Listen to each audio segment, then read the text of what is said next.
This time we'll call to order the meeting of April 20th, 2015. Mr. Scatini, will you lead us in the Pledge of Allegiance? I pledge allegiance to the flag of the United States of America and to the republic for which it stands, one nation under God, indivisible, with liberty and justice for all. Thank you very much. Roll call, please. Councilmember Clower. Present. Councilmember Gomez. Present. Mayor Velasquez. Here. Councilmember Friend. Present. Councilmember Luna. Present. City Manager Rivera. Present. City Attorney Sullivan. Present. Chief of Police Westrick. Here. Thank you. Thank you very much. Verification of agenda posting. The agenda for the City Council meeting of April 20th was posted on the bulletin board at City Hall on April 16th at 8:50 a.m. per Government Code Section 54954.2.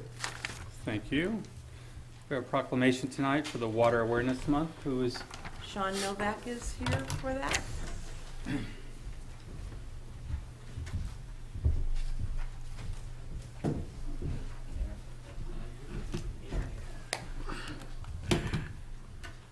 Whereas California's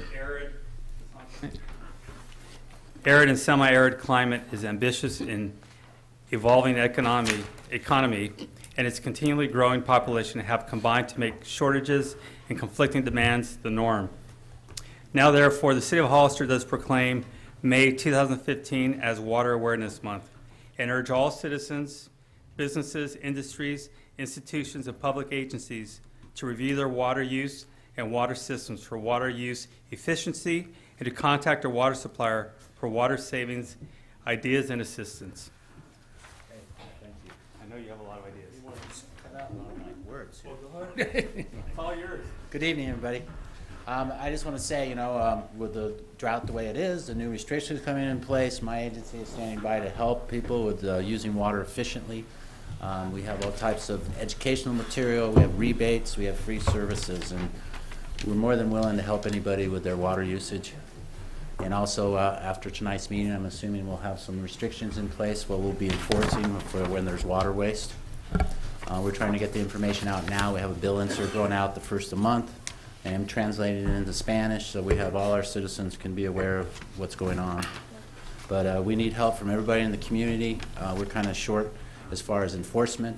Driving around, I don't work 24/7, and a lot of the waste happens on weekends.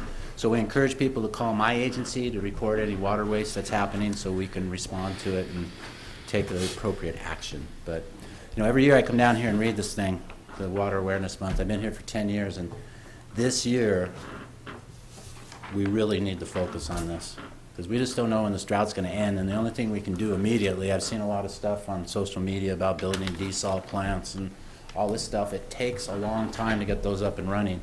So the only thing we can do at this moment is conserve water so we can stretch our supply in case we do have another dry year. So that's all I have to say unless anybody else has some questions. No. Thank you very much. Okay. Let's move forward to the consent resolution. Are there any items council would like to pull? Yes, Mr. Mayor, I'd like to pull A5 and A12. A5 and A12. Any other items from council? I'd like to pull A10, A13, A14, and A15. Any other items? A4, please. A4. Okay. Is there a motion? Motion to approve as amended. Is there a second? Second. All in favor? Aye. Aye. Motion carries. Move forward with item A4. Yes, Mr. Clower. Okay, yeah, so my question is more just for clarification. When I was reading through the claim and the report, it was very difficult to understand what exactly happened in the scenario because of the redaction from the police report.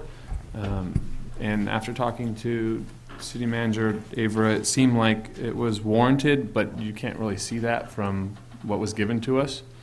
So if we had, maybe going forward, we had some kind of explanation that kind of, without names or specifics or anything, that kind of outlined what happened when the police are involved, that would be great. Okay. Okay. Is there a motion? So move. there a second? Second? All in favor? Aye. Aye. Aye, motion carries, 5-0 vote. Move to item A5.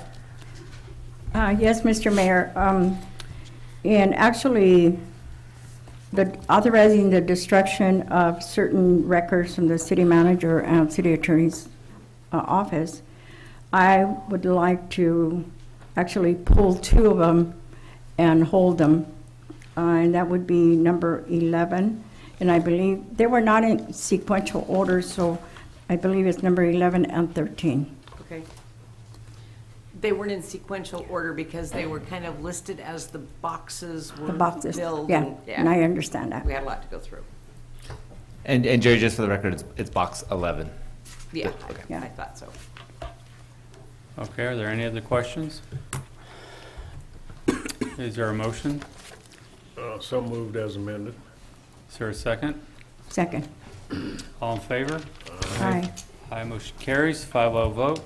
Move to item A10. Yeah, my question about this, and I don't know if there's anybody here from the planning department. My question about this is, why is this final map and subdivision improvement before the council and not at the planning commission meeting? And was it rejected by the planning commission? It doesn't say that. No. Do you want to give? No, this item was approved by the planning commission, and they've been up and in construction of the project, and this is going to be approving what's remaining of the improvements for the subdivision improvement agreement, and the final map is acceptable and will be signed off as approved. What you're approving is the subdivision improvement agreement tonight. City Council, correct me if I'm wrong, Dave, generally once the tentative map is done, the planning departments or the planning commission's duties are more or less complete at that point. From that point forward, sort of the final map is more of a formality, the way we do it here in the city of Hollister. What we're really asking you to do is approve the subdivision improvement agreement. So, and we just have you look at the final map as well. Well, I was just wondering, because there's been a lot of development approved by the planning commission that hasn't come to the council. And You will see maps as they become final. You will start to see them more often. That's right. Should we not have this approved before construction starts? Why are we doing this after the houses are? Like Billy said, approval of the final map is really, it's under the jurisdiction of the city engineer and the city surveyor has the rights to approve that, the final map. The subdivision improvement agreement, which when a final map goes final, is what guarantees that all the tentative map conditions are approved. Once the final map is approved, the tentative map conditions basically go away. So we do a subdivision improvement agreement to ensure that the conditions on the tentative map continue forward and are approved, and that the developer bonds for all of them. This developer, he chose to do the improvements first, which is their right to do. They have that option to do because they're doing a development on their single lot, so grading on their single lot. Subdivision Map Act allows them to construct model homes prior to the final map. That's why they did that, and so basically that's what's going on with this particular subdivision. He saves quite a bit of money by not having to post bonds for the improvements. In this subdivider's case, the improvements that are left to be completed equals about $40,000. They've actually posted a cash deposit with the city in the amount of $40,000.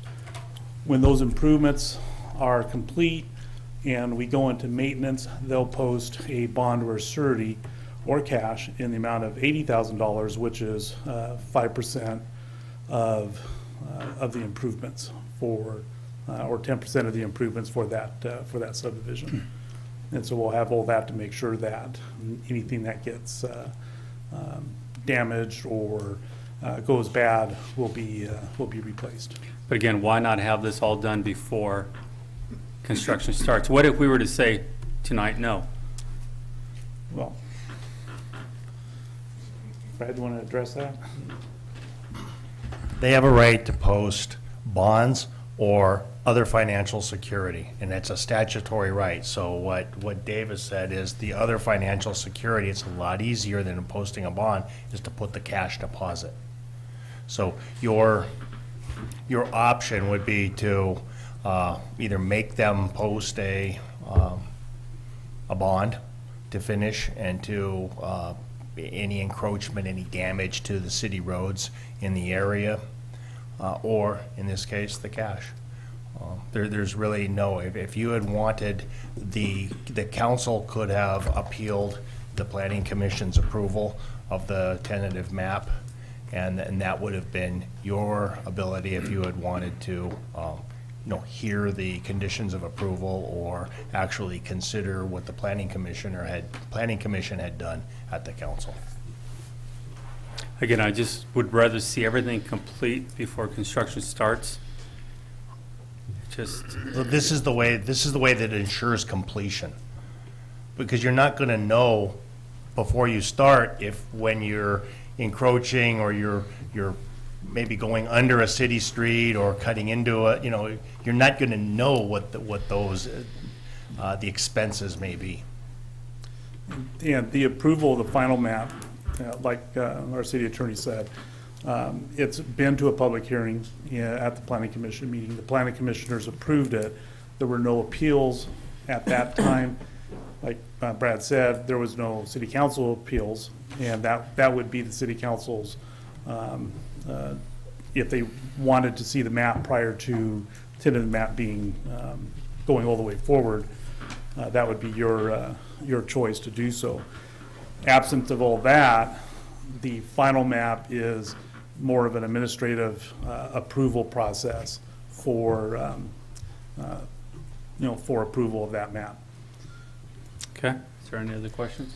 I think it would be helpful if we're gonna be doing this from now on like this, that in the package or somehow we get a chance to look at those final maps. Because if we approve it tonight and you find something wrong with the final map, where do we go there? Well, it's already been found that they're in substantial conformance with the tentative map, and that's the most important phrase of the approvals. As a city surveyor, I'll certify that it's technically correct. As a city engineer, I'll also certify that it is in substantial conformance with the tentative map. And the planning commission secretary, which is Billy at this time, also has that authority to ensure that the tentative map conditions are substantially conformed to.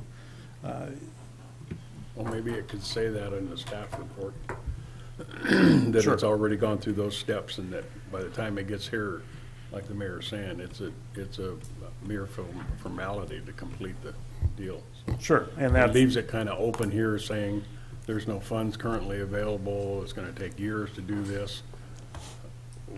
I don't see a lot of, and we'll make that change on our next project. For the most part, developers will post the bonds, seeing they're posting bonds for multiple millions of dollars in improvement costs.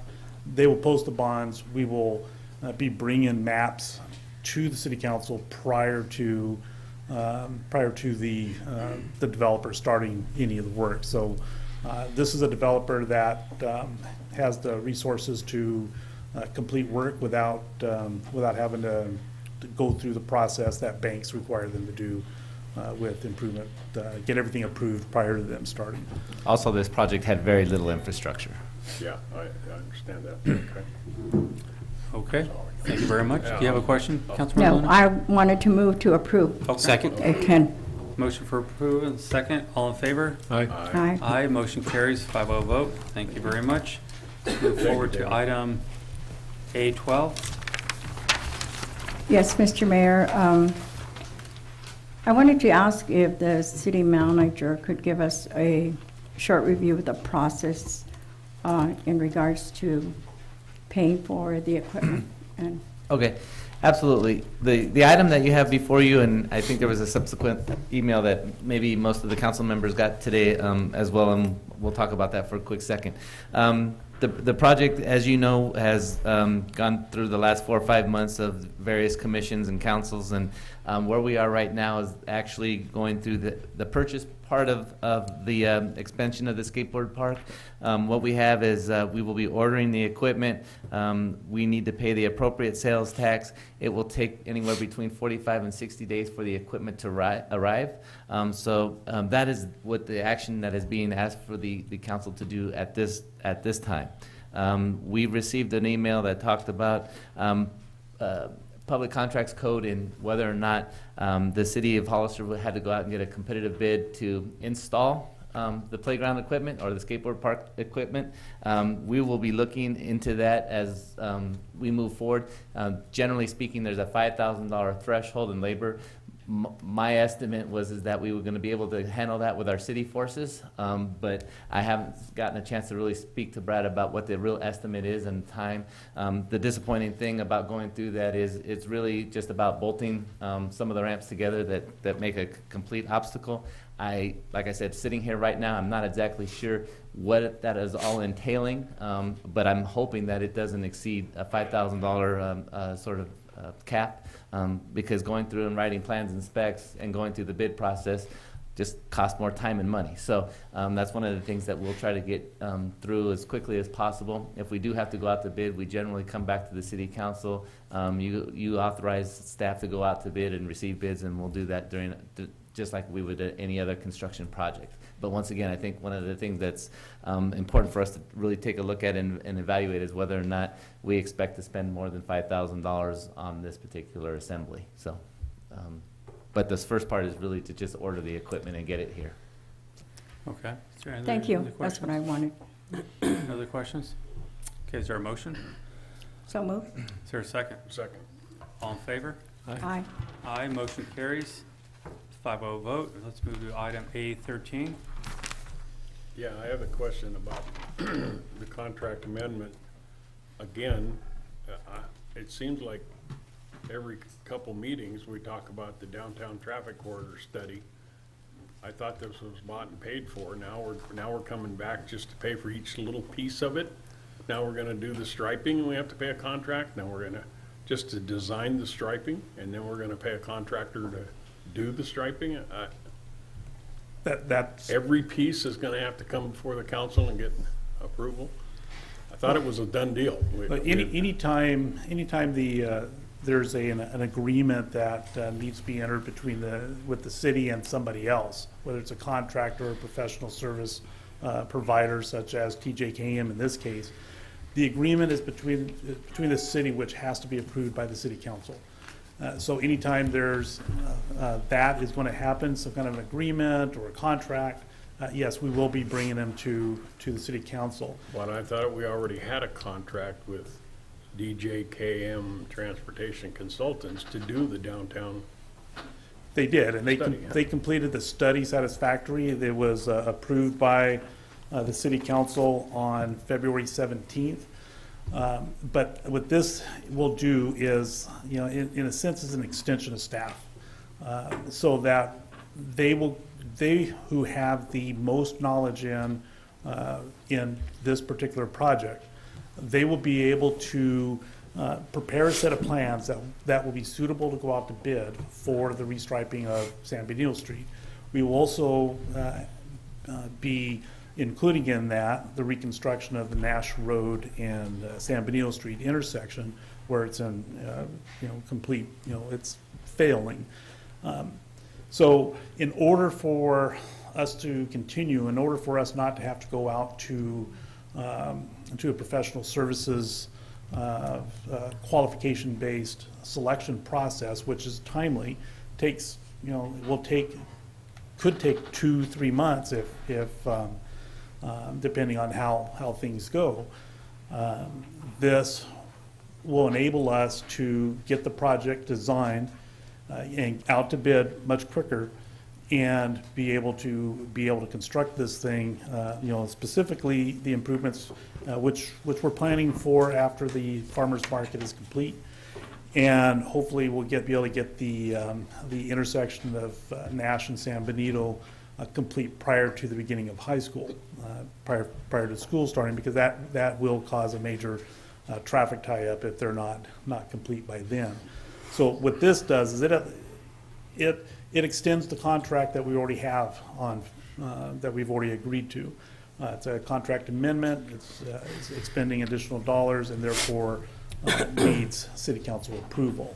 So this doesn't do the striping, this doesn't do any of the construction, this is just the engineering. It's just the engineering services. $36,000 to Yes. show us where to put lines in the middle of the street. It's more than just that. It's using their engineer's license, their insurances, and everything else to prepare a set of plans, which include, you know, some traffic signal work.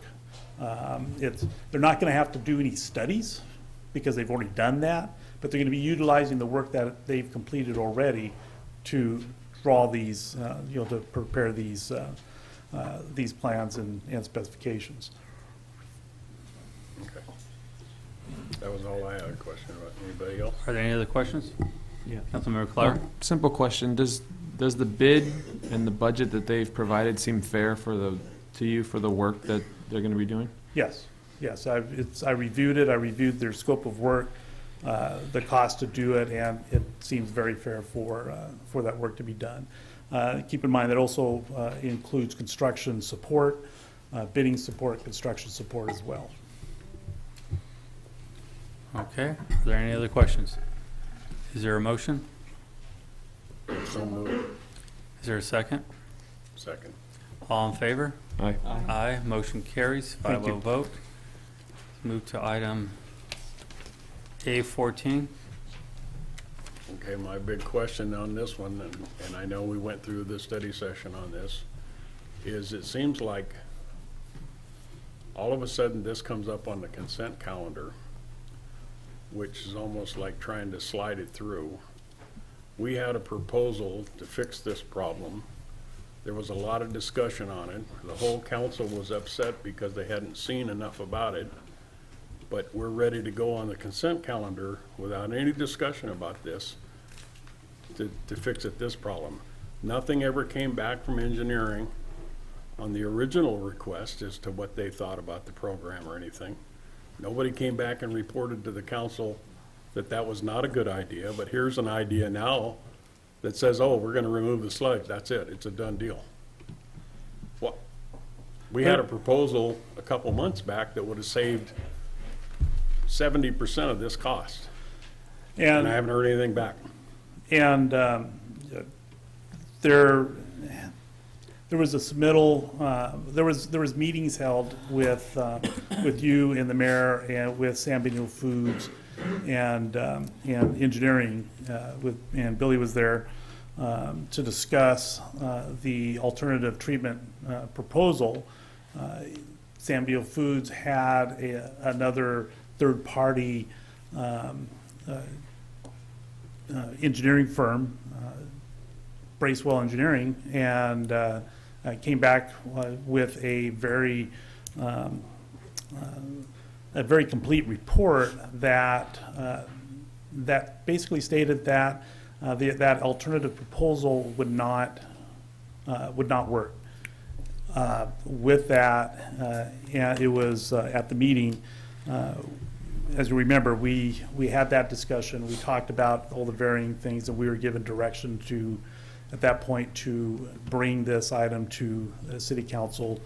So in a manner that would get us the most time possible to get to get the design sludge out of the industrial wastewater treatment plant.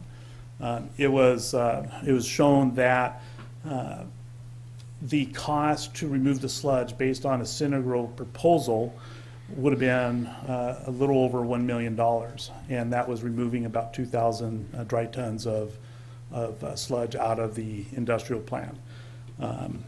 When that number was identified, and with the study report and taking into account what San Benito Foods' desires were, there was really no other choice but to do this particular project. The amount that we're getting to remove $1 million of sludge from the industrial plant, and at direction of council members at the meeting, asked for a proposal to remove $1 million of sludge at the domestic plant. We proceeded, and we were able to,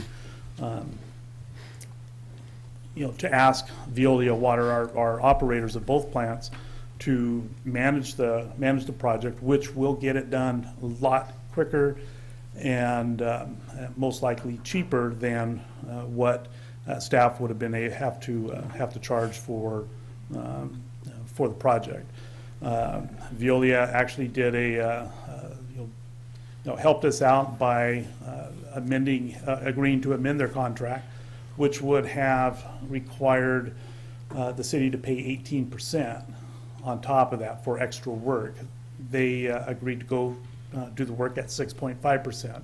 I think it's a very fair proposal, a very fair amendment, in that they have to, they will be paying the contractor Synagro, who's contracting with them, and we will be paying Veolia to do the work. We looked at a couple different other ideas in doing this. We looked at doing what if we took $300,000 worth of sludge out now and waited another 3 years to another $300,000 and on and on. And those costs were in the neighborhood of $1.7 million in 2015 dollars, and over about 30 years to get that project done. And sorry, it's about 15 years over to get that project done. And at that point in time, it really makes a lot more sense to just spend $1 million, get it done, get what we need to get done out of there, and not have an ongoing expenses and an increase in dollar amount, paying mobilizations multiple times, demobilizations, lab testing, all the different expenses. We have the funds available to do this, and it made a lot of sense to move ahead and get the project done. Well, I guess my concern is we had world-renowned experts sitting here telling us how good the other program was going to work, but the cannery goes and finds somebody that says it won't work, and that's it, we drop it. And we drop a green project that would have cost us 70% less to do. And keep in mind further that discussion. that was a third-party, uninterested engineering firm. I had gotten information from 3 other people that told us that that really wasn't a valuable method for treating the wastewater. It wasn't a valuable method to remove the sludge. The sludge is at a point that has to be removed. And so to continue down that path would have been, basically expending money that there was no guarantee that the odor problem would go away. If I can ask you the question of, at the industrial ponds, we're talking about removing 1,900 dry tons, and you feel that will remove the sludge, all the sludge in that pond? It will remove a majority of the sludge. It won't remove it all. It will remove over 50% of the sludge, and that will give us enough time to come up with another program or to develop something else in order to to handle the sludge as it keeps coming in. The regional board is probably going to be issuing us a new water discharge permit that will require us to charge San Benito Foods a certain amount of dollars in order to be set aside in a sinking fund to have enough money to remove the sludge at a later date. Again, San Benito Foods will be paying for, 70% of the, about 70% of the sludge removal at, at the industrial plant. Because we did discharge sewer into the industrial plant while our other plant was being built and it was unable to accept the flow. We are taking some responsibility and going to use our funds to take out what has been determined to be, our fair share. Okay, so that brings up an issue for me, because when we had the conversation, we talked about the 1,900 dry tons should take out, I think you said 90 to 95% of the sludge in that pond. Now what I'm hearing is we're talking about something that's going to remove only half of the sludge out of that pond. Well, the cannery contributes any conservative numbers from 50 to 70 dry tons of sludge a year. So you're talking about removing about 20 years, over 20 years of sludge this year. Right, I understand, but we had measurements taken to see how much sludge is in there, so we should have had a better number of how much needs to be removed, because we talked about this. We didn't want to get in a situation where we're doing a part here and a part later on. We wanted to get this problem solved permanently, or at least for the next 30 to 40 years again. Now what I'm hearing is this might remove 50% of it. But we're taking care of the problem for at least 20 years. I understand we're taking care of the problem for the next 20 years. What I don't like is that we're not taking care of this problem in an ongoing way, so we're not dealing with this issue over and over again. And what I was told was, again, this should remove most of the sludge. Now I'm hearing it's going to remove 50% of the sludge. So really what we're talking about is a $2 million project. When again, Mr. Councilmember Friend was pointing out we had another concept that might have saved quite a bit of money. You chose not to undertake for a different reason, but that's okay. It was an unproven, I mean, let's be clear. City manager, please, but it was hang on a second, city manager. I'm just express myself, and then I'll ask you to make your opinion clear. What I'm pointing out is, again, when the conversation happened, we were going to remove most of the sludge, and I understood that to be 1,900 dry tons. So what I'm hearing now is that it's more than 1,900 dry tons that needs to be removed. And I did tell you that, and that was an error on my part, and I'll accept responsibility. That's a very expensive error. For doing that. However, we are taking, like Mr. Rivera says, 20 years worth of sludge out of the ponds. We will have the ability to have the sinking fund that we will be able to utilize at a later date at no city expense the remainder of the sludge. We'll be able to do this for a number of years before we're able to, or needing to take additional sludge out. Why at no additional expense from the city? Well, because San Benito Foods pays for the operation of the industrial wastewater plant. The intent is to have them pay us X amount of dollars over so many years and utilize that money to remove the sludge, that we can with the money received. What if San Benito Foods closes next year, claims bankruptcy? Then what do we do? That's then at we that pay point for in the time. full. We have a pond that substantially has 20 years of volume left in there for any additional sludge. We have a pond that we can, basically all we really have to do is keep water in there, in which the water is kept in there through storm events, and we won't have any additional sludge going in there. So realistically, that sludge will be able to stay in there until another operator or until another different proposal has been approved for use. But it would be our responsibility to pull it out.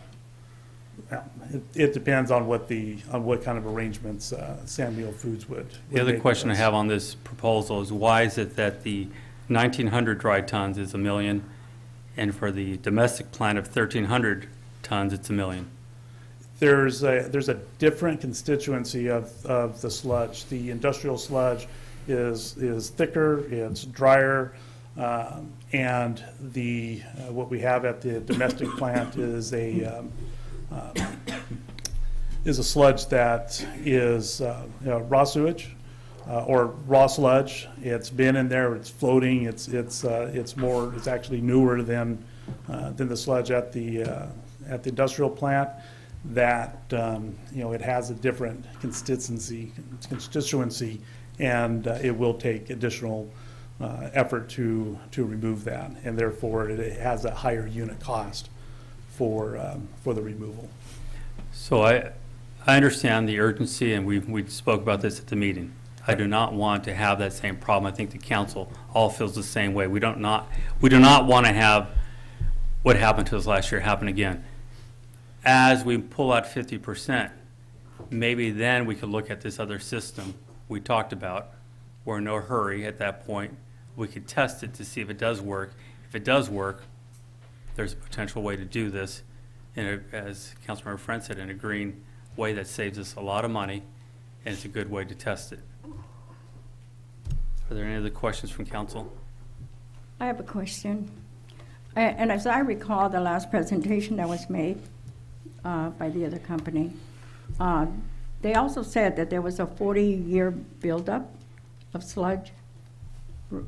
Am I correct on that? That's the number that was thrown out. Yes. And so what you're talking about now, David, is that going ahead with this would remove at least 20 years of the sludge? That's what it's, yeah, that's what the numbers are showing, yes. And what I'm hearing from the mayor is that he'd like to bring it back within a year, so that we can begin to talk again with the other presenter on actually doing a test run, or? Well, because it's going to cost us money either way. it's going to cost us They're money. not going to do it free. Right, the sludge is there, and that's the problem. We don't want to keep dealing with the sludge problem. We were looking for a solution that would start working itself out over time.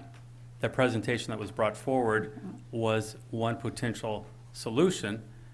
Timing was an issue, I understand that, but now that timing would not be an issue, it's a very inexpensive way to see if it works, and there's a lot of ways we can test that just by introducing the bacteria, which is relatively inexpensive, to see if it really does what was claimed. And if it's eating away at the sludge at 1 to 3 feet a year for what was claimed, it's quite a bit of cost savings to the city, and it eventually eliminates the problem. What I'm saying is, yes, we can take care of a problem for 20 years, but there will be a council, again, having to deal with the problem. Let's find the solution. And that's something we can certainly work on developing a pilot project. That would work. Any other questions from council? No, just a comment, because, as we are very economically strapped in this city, the last thing that we want to say is that any business is closing and going away. Because after all, the livelihood of many residents depends on the cannery. And so, I wish we could just keep the cannery forever, because after all, there's a lot of families that depend on that. I don't ever want to say that the cannery is going to go away in a year, and that's just my comment. Yeah, we've had a number of discussions with San Beetle Foods, and they're looking at being here for a number of years beyond. They have a lot of incentives to be here, so there's just the boilers that they have is reason enough for them to stay here. They are putting putting a lot of capital work into their plant, which is a really good indicator that they intend on being here. They're not going to spend a lot of money if they're going to be leaving next year, or as far as them going bankrupt, everybody needs tomato process. Now, let me make something clear. The cannery has been very helpful in this whole process. Exactly. And I appreciate everything they've done, and their effort. We should appreciate everything they've done to work with us on it, and they've been a good partner here with the city. So I don't want anybody to think the cannery's going bankrupt. I'm just putting what ifs out there because there's sludge in a pond that becomes our responsibility if something were to happen. I just want to make sure we are covered. Sure. Okay, any other questions, council? Okay, Motion to approve? is there a second? Second. All in favor? Aye. Aye. Aye. Against? Aye. Motion passes 4-1. Thank you very much. Move to item A. Is that it? 15. A15? I pulled item 16 and I no longer have any questions. Okay. Is there a motion? Wait, Mr. Mayor, sorry. There's a speaker Thank you. card? Yeah, I have a speaker card from Marty Richmond on item A15.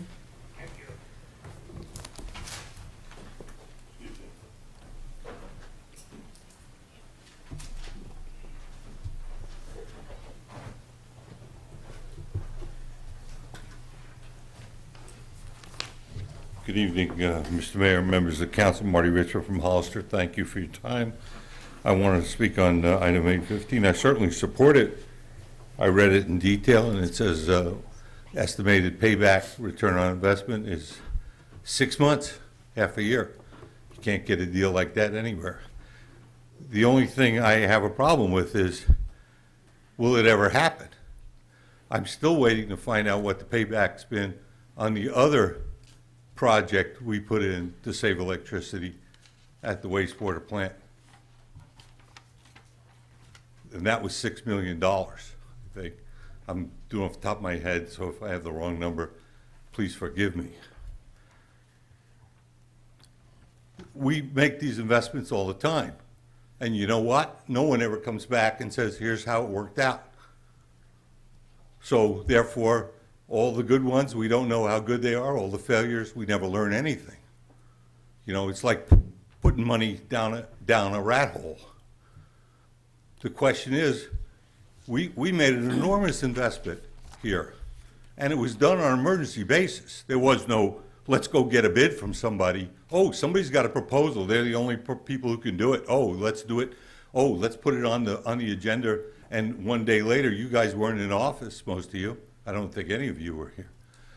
One day later, oh, it's approved. Oh, let's do it. And we said, well, is that really going to save any money? Oh, yeah, they give us a chart. It's going to save a fortune. Well, the question is, did it ever save us a dime? I have no idea. Maybe it saved us a gazillion dollars. Maybe we lost a gazillion dollars. I would like somebody as part of this administration, if you're interested in knowing if we're doing anything, how about following up on this stuff? We discussed this one before. How about getting the engineering department to sit down and figure out if we actually saved any money by making this enormous investment in a solar project without getting any competitive bids? Maybe if the solar project had cost half of what it did, perhaps we would have made a lot more money. Or perhaps we made none because it never delivered what it said it was going to deliver. The contract said we had to pay for the power whether we used it or not. I objected strenuously. I came in here and fought it. And you know, I couldn't get support from anybody. But I guarantee you, none of you guys would agree to pay for something whether you use it or not with your own money. It's funny how the council at the time agreed to pay people a fortune whether we used it or not. What kind of a contract is that? Now, I would like to know once and for all, if you guys are willing, and it's not on the agenda tonight, to at least instruct the staff to go get a report and find out exactly how much money we spent, how much money we were supposed to save, and whether or not we actually saved any. Thank you. Thank you very much.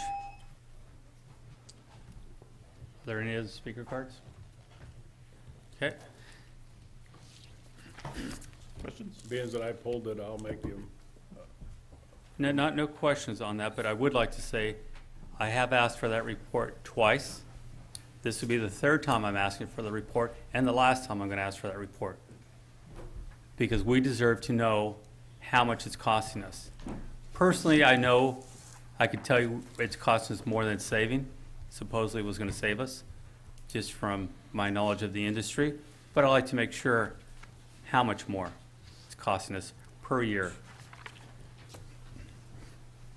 Well, and I'll make a comment on that. I was on the council when that went through, but I could not speak on it because at the time I was employed in one of the competitors to that, and I pointed it out to the council in closed session that you were gonna pay for the PG&E improvements whether you used them or not, and we have paid for those. And I know for a fact that that solar plant does not put out the 65 to 70% of the usage at that plant because it has not worked that efficient. It was not designed that efficient, so I know we're in the hole on that solar plant. But I'd like to see that report if possible. Claire? But I will move to approve item A16. Is there a second? All in favor? Aye. Aye. Motion carries, 5-0 vote. Thank you. You're off to it, Dave. No item on B. C, public input. This is the time for anyone in the audience to speak on any item not on the agenda and within the subject matter jurisdiction of the council. When the city clerk calls your name, please come to the podium, state your name and city for the record, and speak to the city council. Each speaker will be limited to 3 minutes. Please note that state law prohibits the city council from discussing or taking action on any item not on the agenda. Do we have any speaker cards? Yes, Mr. Mayor. Raquel Vasquez.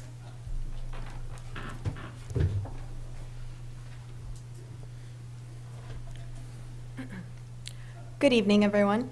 My name is Raquel Vasquez, and I'm a senior at Gilroy Early College Academy. Tonight, I would like to bring up the persisting issue with the lack of teen involvement in the community. The youth don't really have a say in what happens in Hollister, and I think we're losing out on valuable ideas and advice that the youth can come up with in relations to the teenagers here in town. For this reason, I think we should establish a youth commission in the city of Hollister. For those of you who are not familiar with what this might be, a youth commission is simply a group of young people that sit with the city council and advise them on policies and actions that relate to the youth. According to the city of Gilroy, their youth commissioners serve 2-year terms, and their board is made up of 11 members, ages 13 to 19. They are involved with the planning, organization, and implementation of programs and events in the community that allow for service projects and learning opportunities. The city of Hollister could highly benefit from the youth's input so as to improve our town and make it better for the youth as well. A youth commission also allows for young people to express themselves under a leadership role and could not only benefit the city council, but the members of the youth commission as well. It is important that we keep our youth engaged in Hollister life and develop their confidence and leadership skills. Salinas, Gilroy, Hayward, San Jose, San Marcos, and other cities have already established their own youth commissions. Hollister cannot continue to lag behind on this matter. I urge the City Council to act on this as soon as possible. A step towards a youth commission is a step towards a brighter future for Hollister. Thank you. Thank you very much. Do we have any other speaker cards? Marty Richmond.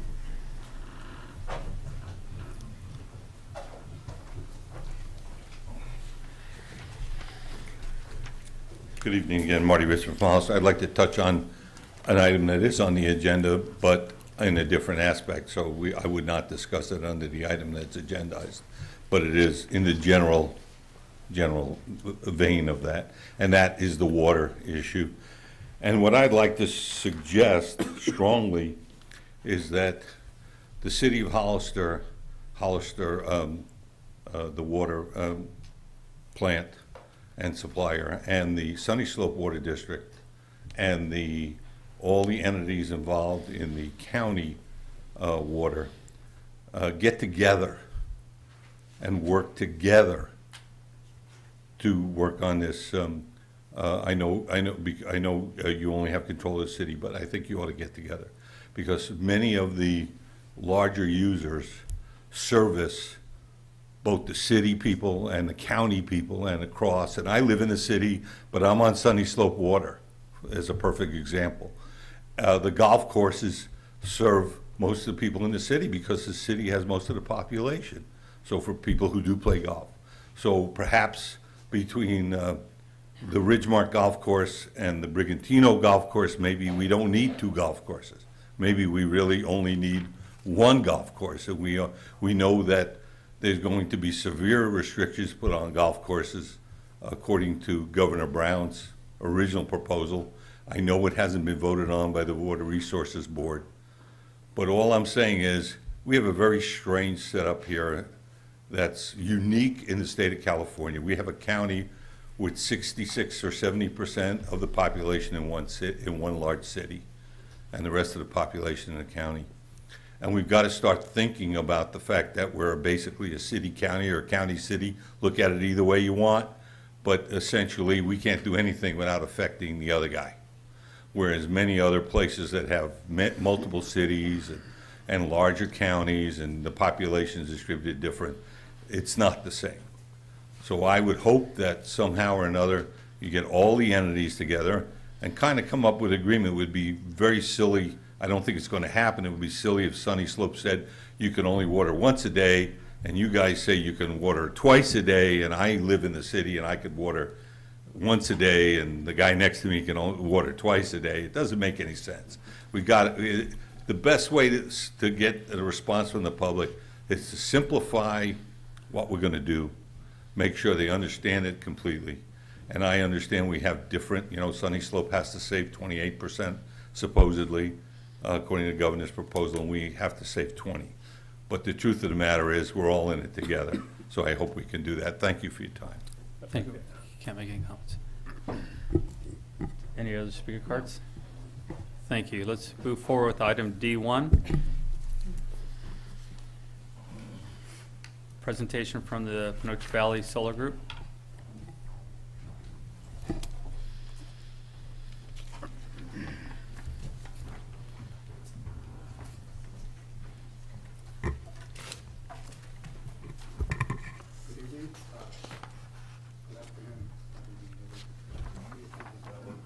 I think he hit the button. Down at the base of that microphone? No, on top of the, yeah. There. Okay. Good evening, Mr. Mayor, members of the council. My name is Sergio Sanchez, and I'm here speaking on behalf of the Panoche Valley Solar Project. I want to thank Mayor Pro Tem Fran and Councilmember Solorio Luna for your invitation for us to provide you for an update on this very important project. So I'm going to describe some of the benefits of the project in three parts. And one is just giving you an update in regards to the project and how it has been reduced now in order to continue to find a balance between those that care about the environment, but also at the same time producing 100% renewable energy for our state. The project is not new to some of you. This project was supported by this council in October 2010, and this is when originally was proposed to have 399 megawatts, and now it has been reduced to 247. This is a project that has been proposed in Paisines, and it's a 2,500 square versus the 3,200 that originally was proposed. The environmental benefits of this project. Excuse me.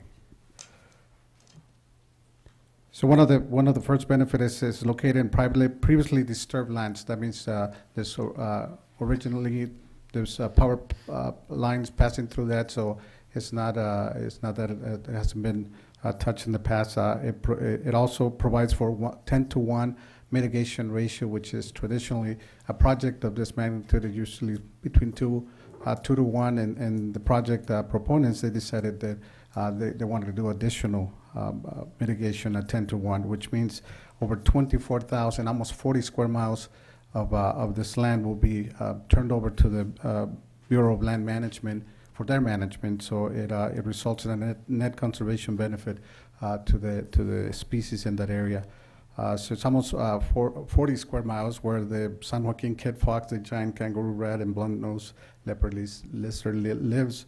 And by the studies that have been made, they figure that this is a better environment for the species because now it would be overseen by the Bureau of Land Management. Currently, there's no such mitigations or protection there. The project would produce energy for over 68,000 homes. which equals about 50 million pounds of carbon that would be upsetted, which is the same thing as 530 million pounds of coal or 1.5 barrels of oil, or planting about 400,000 acres of trees.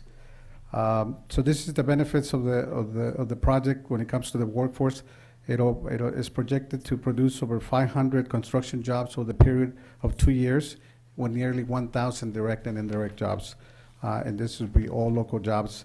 There's a commitment from the project proponents that a majority, or at least the majority of the workers be found here in San Benito County and Hollister. And obviously, if they can't find the folks that have that trade, that obviously will look somewhere else. But the priority is going to be given to Hollister residents, San Benito County residents. There will be there's going to be 2 fairs that we're going to be organized sometime in the spring. There's been already 1 vendor meeting that was had to allow for local vendors to showcase and find out more about the project, but also find out if there's something, an opportunity for them to do business with the project. The project is a $650 million private investment that would result in about $30 million in local taxes in the 2 years of construction. One of the things that the project proponents agreed to with the county is to actually any products or any materials that get bought for this project, that the taxes will be paid here in San Benito County, regardless of what the materials are purchased at. So that would result in about $2 million to local public safety fund, $1 million in state education protection account, $2 million in local revenue to fund health and social services, and about $4 million to local revenue fund, which could be your some of it coming to City of Hollister, $1 million in county transportation funds, and seating county operations of another $3 million, with a total estimate of about $6 million through the year 2034. Additionally, it will be $50,000 for solar energy improvements to county-owned facilities, with an overall savings over $500 million for the taxpayers of California. This project has been through a lot and plenty over the past 5 years. There's been an investment over $53 million, and we're almost there. And that's why we're here today, to ask for your support. There is some timelines that we need to get to before we actually get permits. One of them is this Saturday. The Planning Commission will be hearing the project. It'll be in front of them. Mid-May, we're thinking it's going to go to the Board of Supervisors. And obviously, we're working with the state and the federal agencies. The project has been deemed complete. The application that was submitted to the state of California has been deemed complete. And so we have been working very closely with Assemblymember Luis Alejo, with Senator Canela, visited Councilmember Carrasco in San Jose. So we're talking to everybody. So far, there's been a lot of support, and continue to work with Congressman Sam Farr. But obviously, we need everyone's support. So if you have any questions, I gladly answer. If not, I'll turn it over to my colleague, Cristina Chavez-Wyatt, to give you a little bit more update in regards to the support that we have received and things that you could be doing to support this project. Okay, do you have some questions? Councilmember Luna? Actually, I don't have a question. Just wanted to mention to Mr. Sanchez that I think it would be proper, or even for a better communication, to maybe hold several meetings or something throughout the community, because when I requested that we get an update, it's because I was being asked questions that I could not answer. And so I was just thinking to inform the public. Like information of community forums? Yes, just information Definitely. to the public, because I think it benefits everybody. When in reading the documents that I had, there's great opportunity for people in the city, within the city, also to participate. And so if they're thinking this is just a county project, Right. I think this, the members of the city of Hollister should be informed that they could benefit from it too.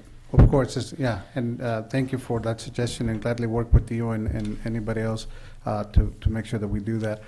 There is plenty of opportunities, not only for the businesses that showed up to the different informational meetings we had, were restaurants, landscapers, people that have toilets. I mean, if you're talking about 500 people working for the next 2 years, there's plenty of opportunities to provide a lot of services. So yeah, we gladly do that. And obviously, the over 500 jobs that are going to be needed at the project. Yeah, thank you for the suggestion. We'd gladly work with you and the council with that. Can I ask one question, though? Sure.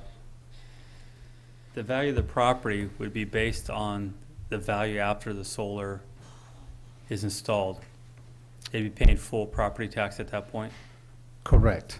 So there wouldn't be any attempts to exempt themselves because of solar, the improvements made to the property?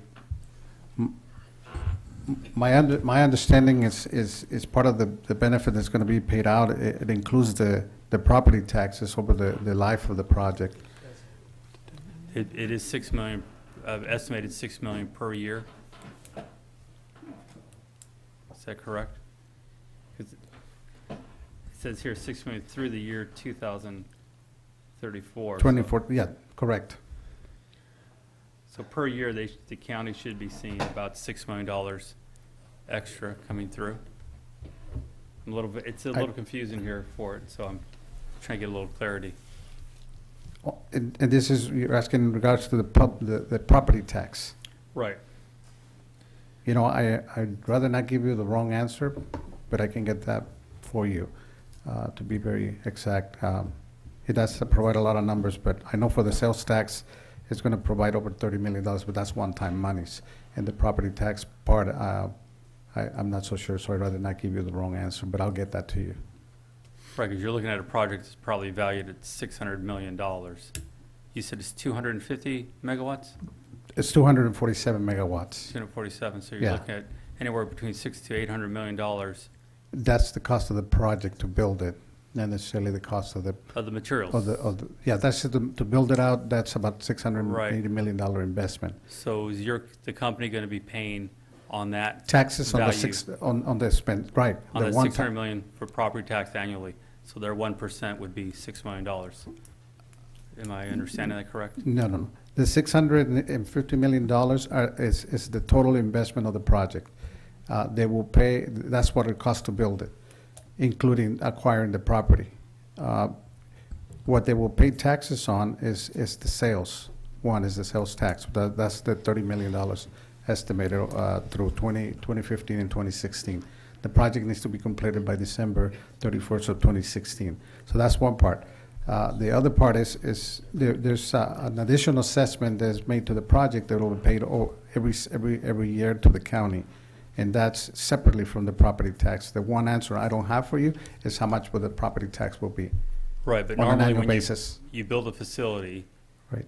the basis of the property now is based on the value On of the that value of facility. that property. And That's- this case would be at least 600 million, if not more. 1% of that should be $6 million going to the county annually, just in the property tax. That's what, I want to make sure that you're not exempting. Originally, the thing with solar is that they can claim an exemption Right. against property tax. And the way I understood it originally was that they were not going to claim that exemption. They were going to make sure they're paying full value on that property tax. Is that correct? Excuse me, I helped negotiate that development agreement. The state is exempting the reassessment. What happened in the development agreement is the county's portion of that reassessment is being paid to the county instead in exchange. So the 11 to 14% that the county would have got from the amount that is accepted from reassessment is being paid. To a value of about $6 million. I don't know if it's going to work out to be the annual amount. But normally would be the value of the property after construction, right? Normally, it over, would be, over the life of the project. but there's an exemption with solar, and the early Right. conversations were they They were were not not going gonna they were not exempt. going to take that exemption. They were going to pay full property tax to make sure the community is whole for a property or a project like this. That's why I'm asking that question. Sure. To And- make and- sure it wasn't being separated out now. Let us find out, and we will get that to you all, to give you the exact information. I don't want to, I'm not Appreciate so it. sure about it. Thank Thank you. Yes, sir. Oh, I'm okay. sorry. My first question is, what is the lifespan of the project? You're asking all the tough questions tonight. You know, I am not an expert at this. I have zero idea on what life. Our understanding, the minimum commitment is 20 years for the lifespan, but we anticipate specifically with the new technology upgrades with solar panels that the lifespan and the usable life of these solar panels are probably 35 years. Okay, how long, with the upgrades and improvements that you just spoke about, how long do they expect the project to be working or in use? A minimum of 20 years. Okay. Well, then my next question, what happens when these projects close down? Because, I mean, this is kind of a new thing to us, and I don't think there's a whole lot of solar projects that have closed down recently. There's what's called a decommissioning agreement with the county and with all of the stakeholder parties that would restore the property back to its natural state if and when it is decommissioned. Okay, thank you. Any other questions, Councilmember I Friend? don't really have any questions. I just want to clarify a couple of things that would, and Marty brought it up to point, is the water situation. The population in California is growing. The utility companies are not being allowed to build new power plants. 250 megawatts is about 1/3 of Moss Landing's output. Moss Landing is 50 years old and it's being closed down. So we're not going to have any new power plants, and this 250 megawatts uses zero water. If you built a power plant to do the same, have the same output, it would be millions of acre feet of water being used in there and natural gas to run it, plus the carbons that go into the air. This project is, it's sorely needed, just because even if this project just fed San Benito County, it's not going to, it's going into the grid, but it would keep San Benito County in power for 20 years using zero water and paying its taxes like that. So it's, you know, the people that are against this just don't, I just don't understand their argument. I mean, you've mitigated out the problems with the git fox, with the giant kangaroo rat, with the long-nosed lizard, and you've mitigated those by giving the BLM 40, like you said, 40 miles. 40 million, 40 square miles. 40 square miles, 40 square miles of 25,000 land acres. to do that. Correct. And in my practice, my job prior to retirement was, I was the representative of PG&E who installed these solar plants into the grid. And I had to test them and pass them. And the new solar plants, we found out that within a year after they were put online, most of the local inhabitants of that ground were living in the shade of these solar plants. They had more problem with more animals getting into the solar plant than they ever did having hurting them by building the solar plant. So it's kind of like the Alaskan pipeline 40 years ago, when everybody was saying they were killing millions of caribou. There's more caribou in Alaska now because of the pipeline and the warmth that it provides than there ever was up there living. They don't migrate like they used to. They stay right where they are. So all the people that are against this, I just, well, and I really think it's time for the city council to take a step and actually propose a formal letter to the powers to be that the city council of Hollister is for this project. Thank you. Councilmember Luna? Yes, I want to thank Councilmember Friend for his comments, and I believe you just got yourself a cheerleader here. So, but anyway, and I do agree with him that I believe that if there's anything in the future that we can do as a council, I believe that it's time that we move on something like that. Yeah, if you allow us, Christina. Councilmember Gomez, do you have a question? Yeah, I'd like to make a substitute motion that we actually start fracking out there instead of building a solar plant. I'm kidding, but did we didn't we propose a resolution in support of this before? So would we be reaffirming that, or because the scope of the work has changed, we would want to introduce a new resolution in support of the revised project? It's actually, yeah, the City Council adopted Resolution 2010-132 that more or less supported the project. If the project has changed and there's a desire to reaffirm the support, we can put something back on the agenda if that's the council's desire, if you think it would be helpful as well. I thought the project was actually moving along fairly well, though, at this point. So it's kind of up to the council. I have the resolution here. It doesn't talk about the size. It just talks about the support that the council Okay, I approved. thought we had, but I wasn't sure, and I couldn't remember. Yeah, and if we have to, I mean, even though we have, I mean, we could always reaffirm our position, because it's been a while. It's probably It been was dated 5 years It or was something. dated October 4th, 2010. Yeah.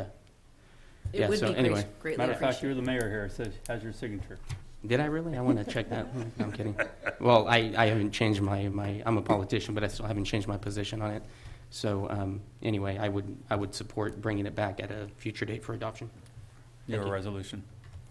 Excellent, thank you very much. And if I may, just to backfill and answer some of Councilmember Solorio Luna's question, again, my name is Christina Chavez Wyatt, wearing my hat in the capacity of Farmhouse Communications and Community Outreach and Engagement Consultant with Panoche Valley Solar Project. I started with them in January of this year, again, just to engage the community, inform them of what's going on. So I'd like to just go through a few points moving backwards.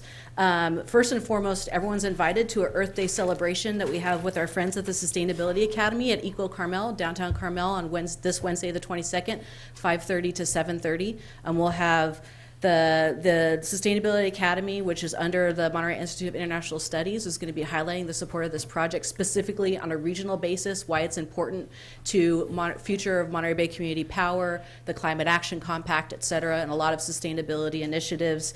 Also the importance of developing and sustaining green-collar jobs within our community. We're going to be having appetizers that are donated by sustainably grown Talbot Vineyards out of Gonzales and Carmel Valley, and then we have San Juan Oaks Golf Club providing some food.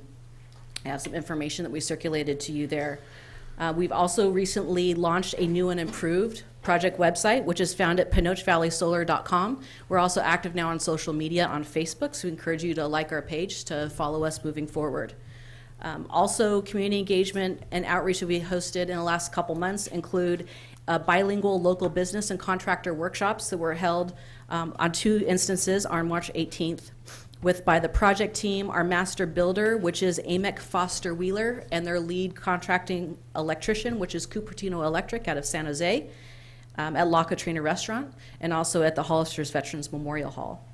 We had nearly 75 local business owners and managers interested in working on the project. They were provided a full project services and products list that we're looking to have engaged here in the community. We also held an open house at the Vault on February 5th. We had nearly 100 community members in attendance. And we also had Panoche Valley Solar President John Pimentel, who's also with White Hat Renewables. He recently worked on the permitting of the big wind turbines with Taylor Farms in Gonzales and also with the city of Soledad. And he was a featured speaker at CSUMB on February 6th with what they call their Innovation Salon, which highlights technology and ingenuity on the Central Coast. And we've also found this project is a high priority of interest and been involved in several local environmental, sustainability, and economic development initiatives, including, like I referred to, Monterey Bay Community Power, and also the Climate Action Compact. And the partial supporter list of organizations and elected officials is no shorter than 150, including our Senator Anthony Canella, as Sergio referred. Assemblymember Luis Alejo has been very, very active in Sacramento with our state and federal officials to ensure that they have fact-based information and they're moving forward in a timely manner so we can get our permits and be constructed and be eligible for the 30% federal tax credit. We also have support of 4 of our county supervisors. We've had your resolutions of the City of Hollister in 2010. Jim West, San Bautista City Council member and Healthcare District Board member. Gavilan College also passed a resolution in support. Also, the San Benito County Deputy Sheriff's Association, our San Benito County LULAC chapter, 2890, thank you very much. The Sustainability Academy in Monterey, the Conservation Fund. Also, the leading research ecologist, which is a PhD associate director from CSU Stanislaus, an Endangered Species Recovery Program of the San Joaquin Kit Fox. Joint venture Monterey Bay, which is one of our leading regional green business affiliates. The California Women for Agriculture, Salinas Valley chapter. the Economic Development Corporation of San Benito County in their support of general large-scale solar as a huge development and economic development possibility for our community, the San Benito County Business Council, the Monterey County Business Council, the San Benito County Farm Bureau, the San Benito County Chamber of Commerce and Visitors Bureau, including their very active Green Committee and being featured on their CMAP Community Channel program, which I hope you've seen on live online and on Channel 17, and also the Central Coast Builders Association and the Community Foundation for San Benito County. What's also been very important moving forward is looking at giving this project legs in the future and how it can help develop a sustainable community. We're working with the Workforce Investment Board of San Benito County and also their Americans Job Center.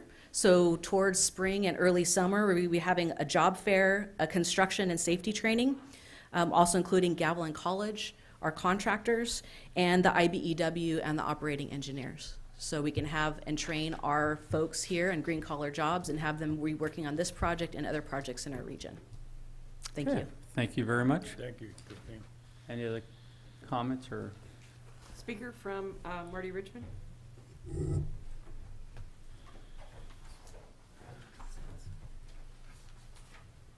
Hi, Marty Richmond again. I speak only for myself. I don't represent the Panoche Valley project. I don't represent anybody working on the project. I have no financial interest in the project, either current or future. But I've been a big supporter ever since they've reorganized the project. And the reason is, look, a project like this for us comes along once every 20 years, if we're lucky. If we pass it up, we're making a terrible mistake. I want to answer the mayor's questions about property taxes. And again, this is not official. Just be aware, because I recently wrote 2 articles about property taxes. Just be aware of the fact that not only is that current land in Panoche Valley paying very, very little property taxes, I believe some of it's in the Williamson Act, which means we're all paying some of their property taxes who live here in San Benito County. Well, the solar project will get a 30% boost from the state and the federal government. And in that case, people in the entire state or the federal government will be paying to help put this project in San Benito County. So you have a choice. Either we're going to pay for grasslands, and by the way, 95% of the farmland in San Benito County is grassland. Nobody grows anything on it but grass, okay? 600,000 acres here is grassland. So we're going to pay people to get a tax break on grassland, which will never be developed into a housing project.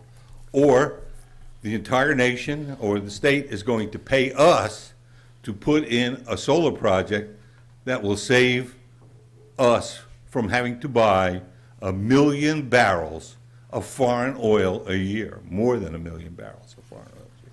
And even if nothing else, even if you didn't save a drop of carbon, 1 million barrels of foreign oil at 40 or 50, or sometimes it gets to $100 a barrel, you have to buy that every year. And most of our oil comes from the Middle East, where we bleed to save it, or it comes from a foreign supplier, where the money leaves the nation and never comes back. And that's why the people who get the money can buy all of New York City, because they got more money to know what to do with. So I ask you to support this project, not just passively but actively, to call your congressman. I ask everybody within the sound of my voice and saying, I support this project. Are you doing anything about it? And I especially encourage you to get a hold of Congressman Farr and make sure the federal government, the federal Fish and Game work on it. Thank you for your time. Thank you very much. Okay. Thank you for your time. I know before we go to the next item, let's take a 5-minute break. We have a lot of students here that have been itching to jump out that door, and there they go now. So we'll take a 5-minute break and come back after that.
Really lighten it up.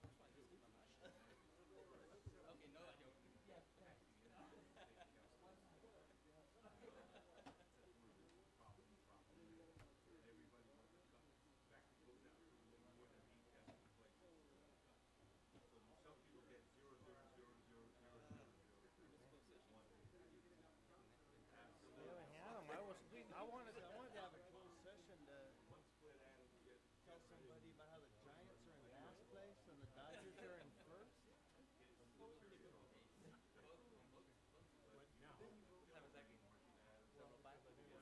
Yes, tomorrow. Oh, that's Tuesday, Wednesday. The good part about it is we're up against oh, that's good. That company problem is they could get healthy in a hurry. Prove it to us. So that's no secret. You got 5 years to prove it.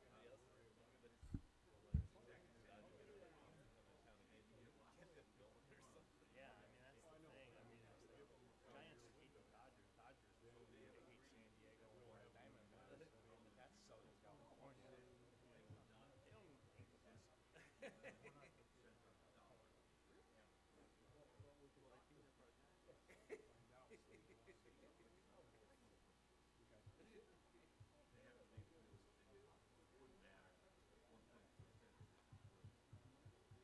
Yeah, that guy probably mouthed off to some gangbanger. Hey, guess what happens when that happens? You get beat up.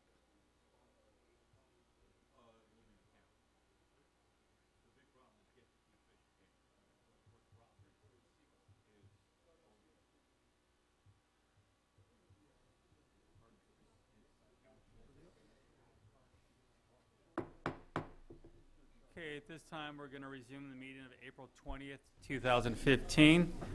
We're going to move forward to item D2, City Manager's Report. Thank you, Mayor. Just two quick things from public input is absolutely staff recognizes the fact that you have asked several times for the industrial treatment plant, or I'm sorry, the domestic treatment plant's solar project and how that contract reads and how we're doing as far as the economics go with that particular agreement. So staff is acknowledging that, and we'll try to get that to you at your next meeting. The second report I just wanted to mention to everybody out there, as Marty Richmond said how the water district should be working together. I can assure you that that's essentially all we've been doing. If you look at my calendar, I'm at the water district having meetings with Don and Jeff and Sean at least once a week. The resolution that you'll see coming up before you later this evening is exactly an identical one that the Sunny Slope is going to be looking at tomorrow. So just to assure everybody that that's part of the whole Hollister urban area waste water and supply and treatment agreement. That's how we are working together. So Perfect. Thank you very much. There's no business on item E, F1.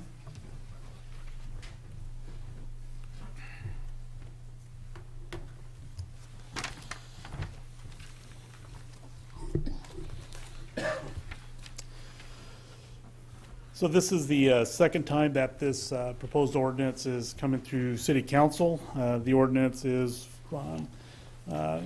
for adoption. It was introduced in April, on April 6th. What this ordinance will do is prohibit parking in the alley by Fire Station 1, and it will modify the time limits on 5th Street between Monterey and West Street. And so staff is recommending that you adopt this this new ordinance, 1114. Okay, is there any questions from council? Do we have any speaker cards? I'd like to make a motion that we adopt Is there a second? All in favor? Aye. Aye. Motion carries 5-0 vote. Thank you. Thank you. Move forward to item F2.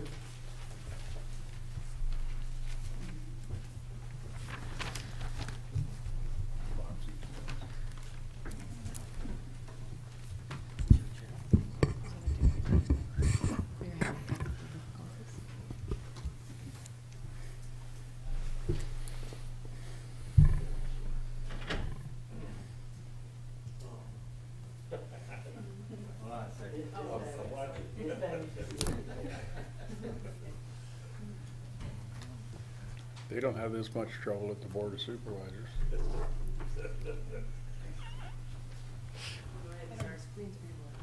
The applicant is requesting the city council to authorize the initiation of pre-zone of 3 parcels along Nichols National Park Highway, known as Highway 25 Bypass, consisting of a total of 31.64 acres of land as a prerequisite for future annexation of the site to the city.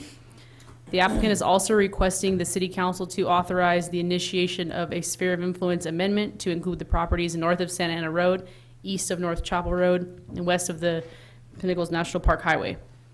Although the parcels are outside of the city limits, they are within the planning area of the city's general plan. The parcels are currently designated low-density residential in the city's general plan planning area.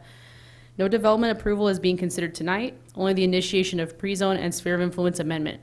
The city of Hollister has identified areas outside of the city's sphere of influence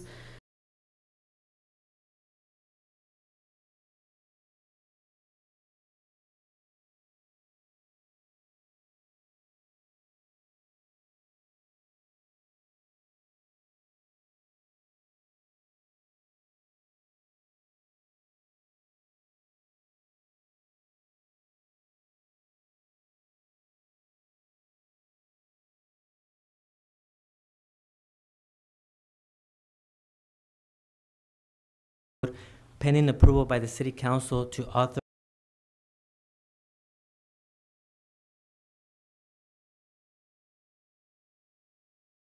the actual pre-zone to us. So first of all, we need to get your blessing. The actual guidance services to show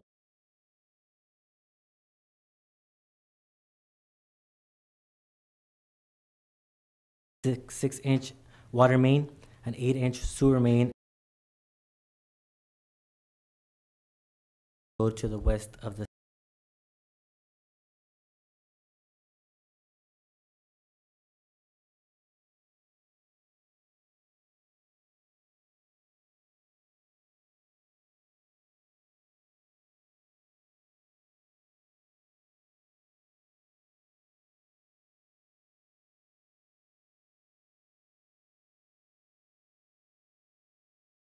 sphere of influence, if it is your will. Thank you.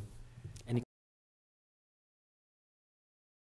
Happened in that area would only have access on North Chapel, right? There won't be any access off the bypass. That is correct, Councilmember Friend. At this time, it would be just interior roads, North Chapel Road, being one that would be considered. So we recognize that North Chapel Road needs serious upgrades before this happens.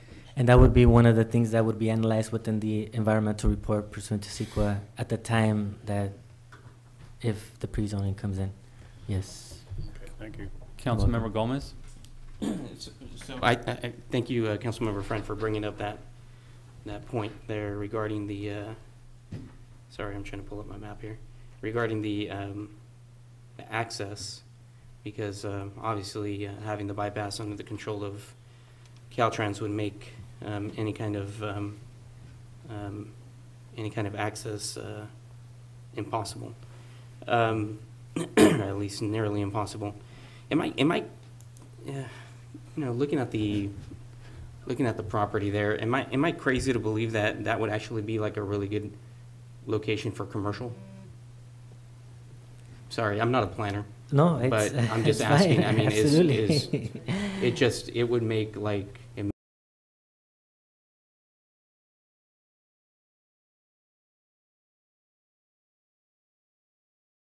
No. even low density residential sounds crazy to me. where it can be more of a high density residential, or maybe mixed use, or maybe commercial. So when do we get into those discussions? We do. If we ever do. You're in it right now. Yes. Okay. All right. So, so does the annexation, we're only talking about going to LAFCO, annexing the property into the city of Hollister, bring it into the sphere of influence of the city of Hollister, and then having future discussions? At this time, it's just for the initiation to bring it in as per what the general plan indicates. Yes, at this time. Can I ask this question? Does the applicant have any intent? Do we know of any intent of the applicant to submit any kind of tentative maps for any kind of construction there? We do have the applicant in the audience today as well, but there has been no formal application. I don't know if the applicant would like to speak on this, but we do have the intent before us to begin the initiation of pre-zone for that purpose of low-density residential at this time, but no formal application has been submitted, no preliminary map at this time. That's correct. It's just the interest of getting this area in, and us as staff, we thought, well, if the council so desires, we would more than likely look at that whole area between the Highway 25 bypass, North Chapel Road, Santa Ana Road, evaluate at least per CEQA at this time. Okay. Yeah, I'm sorry. I didn't mean to throw a curveball at you guys, but I've always kind of envisioned that whole corridor between all the way up from Wright Road on Highway 25 all the way down. I even have a problem, honestly, with the property across the street from where Lowe's was supposed to go. Yeah. I have a big problem making that residential. So, you know, looking at these two pieces of property. First of all, I should say I'm happy to see that we have movement on this and somebody's interested in doing something with the property. So thank you, applicant. I appreciate that. And I'm sorry to throw this curveball out there, but that's just what I'm thinking. I'm just kind of concerned with the future purpose of the property. Yet I have no problem with the annexation. Thank you. Councilmember Luna? Yeah. My question was Chapel Road. Yes. So I see that the property goes by Chapel Road, through Chapel Road. Yes. There's no outlet, right, at the end of Chapel Road where Caltrans used to be at, I guess, remember? That connection, yes. There's a separate Chapel, it's still on Chapel Road, but it's separate. It ends, the road ends to the north, and then the bypass Chapel Road, and then there's another road. There's another North Chapel Road where the Caltrans yard is at. That's correct. Right. I know people that live in the area, and they had major concern because of public, safety, ambulance, fire trucks, and all that. So I'm just wondering if that Chapel Road needs to be fixed. It definitely does, because it's so narrow. I go through there a lot when I go to the post office, so I don't have to go through town sometimes. I go around, and so I drive in through Chapel and then on to Maple. I see a lot of people going that way and turning around and coming back. So a lot of people may think that you can go through. So there's no signage. And I'm just wondering if signage would help. Yeah, that's a good point. Thank you, Councilman. I just have a question. I'm really going to make you put your thinking hat on. When I first got involved in the city stuff, and we were taught, this is back when Highway 25 was just a dream. When they proposed the sound walls on 25, the sound walls were built everywhere there was development. And they were left off on that corner specifically because it was just farmland. Is the state going to require sound walls around that corner when it's developed? Probably. Because I remember the argument up at San Felipe in 25, we couldn't develop anything behind the Chevron station because the sound wall was going to be there. So is that going to be required also when they do that? It's mostly required when you're dealing with a residential use, and so the idea is that in the event that we do something different or move away from a residential use along that corridor, if it was to go something like a commercial type of center, you probably can mitigate that, and you wouldn't necessarily have to have the sound wall. And if you'll recall, on the De La Pena property, that was exactly why that wall is there, is because there's those few residences that back up into there. I think we've talked to traffic engineers too, and just, I mean, if you want to vision another 50 years in the future, one of the things that you can look at, and it's not, this is not a good map to illustrate it, but you know you have Santa Ana Road running east-west, and about maybe another half a mile to the north of where the intersection of San Felipe and the bypass is you have McCloskey. You don't really have a road, an east-west road going in between there. And one of the thoughts processes is that somewhere along one of those property lines would make sense to have another east-west road that may do a flyover over the bypass to get side of the bypass. North. Okay. Vacant land. There's a lot of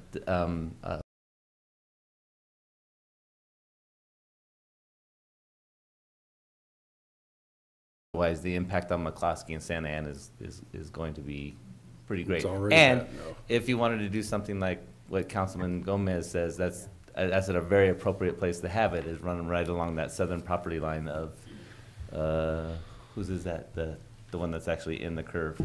Is that Serrato's or is that somebody else's? Is that? I don't remember who's that. Okay, it doesn't matter. It's 3 different properties. But you know. I'd just like to point out, I agree with Councilmember Gomez, and I was under the impression that whole area was going to be commercial. That's why we're talking about the roundabout at Gateway to lead people into the area there for commercial retail. The commercial area is only that first 18 acres. Right, but I for some reason, believed it was going all the way to the curb there. So I think we need to be cautious of that and make sure we're planning well. And I know it's zoned for the low density, but I think it's time we take a look at some of these things. Are there any speaker cards? No, Mr. Mayor. Okay, is there a motion? So move. Is there a second? All in favor? Aye. Aye. Motion carries 5-0 vote. Let's move forward to item F3. Thank you, Mayor. I don't know how much background we really want to get in on this particular item. I can give you the nuts and bolts of it, and we can move forward. As you know, last year the City Council took action just about a year ago, and had the City of Hollister sort of initiate phase 1 or stage 1 of a voluntary water conservation program. As you know, the governor recently placed a statewide mandate on the state of California for water reduction, which resulted in an essentially 25% reduction of water consumption by water agencies over their 2013 numbers. And I think that's one of the key things that a lot of people are a little bit confused about. This is not whether or not you save 25% of the water from last month, but it's really about 25% of the water that you used in 2013. So a lot of people did a lot of water conservation efforts last year. We are actually doing really, really well as a community, but 25% is a really difficult number to hit, but we'll strive to get there. The part of the governor's plan, obviously, and what we're trying to do is kind of comply with this. As I mentioned, the City of Hollister provides water to essentially everybody west of Memorial Drive. Sunny Slope County Water District provides water to everybody essentially east of Memorial Drive, and a number of properties that are actually in the county. Again, there's going to be no difference between whether or not you live on one side of Memorial or the other. We're implementing sort of the same sort of regulation and compliance measures as both agencies are basically doing the same thing, so that there isn't any confusion. Water is to be consumed at 25% less than their 2013 numbers. We want to limit landscape watering to 2 days a week. It will be done by addresses, so odd addresses are restricted to watering on Tuesdays and Saturdays. Even numbered addresses are restricted to watering on Wednesdays and Sundays. There shall not be any landscape watering between the hours of 9 and 5 And we should be using hand drip or drip irrigations and positive or the quick release nozzles that the Water Resource Agency has usually passed out in the past for those plants that need that. Any irrigation should not be hitting concrete sidewalks areas. We won't be washing off concrete sidewalks, patios, whatnot. If you're washing your car, again, a quick release nozzle is required to be used. New construction, the governor has basically said that any new construction, new homes, their landscaping will be watered by drip irrigation and microspray only. So that's going through. We have a process through the planning department when you pull a building permit or want to pull a building permit. Your plans and landscape plans have to go to the Water Resource Agency. Sean and I think who does it? Anita Kane or Rosemary Bridwell does the sort of the water analysis and calculations on that. So they actually do the approval of the landscape plans. Let's see. There shall not be any operation of fountains that don't have recycled, where the water isn't recycled. And then any breaks and leaks shall be fixed as quickly as possible. And then penalties, we have established penalties in the resolution. The first violation is really just a notice to try to correct it. The second violation is 100, third is 250, and then the fourth is the big one, which is 500, and the installation of a flow restrictor on your water meter, which really does limit the amount of water that goes through there to virtually none. So that's not where you want to end up being. And with that, I'm sure there's probably tons of questions. Sean didn't stick around, but I will try to do my best to answer any questions that you have. And I will say this, is that we expect the State Water Board to maybe come up with some additional regulations here in the next couple weeks. So this may just be a temporary measure to get us through. We were mandated to take some action within 45 days of, I believe, the governor's first thing was on March 27th, I think. Yeah. So this is kind of to comply with that part of it. If he comes up with some new stuff or the state comes up with some new regulations here in the next couple of weeks, we'll come back to you and try to include those or adopt those as well. So. Okay. Councilmember Friend? Is this going to affect the city parks and schools? Yes. We're approaching it from the perspective of, 25% reduction is 25% reduction.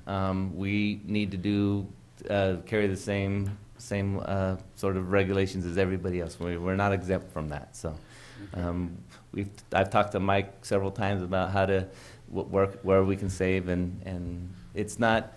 I think we need to be a little bit careful. My understanding is that it's an overall consumption rate for the city of Hollister. So we're going to save where we can save, but it's not necessarily site specific. So, I mean, if you have one particular place that you're watering and you need the water, it's probably okay as long as you can make up that difference at another location. So.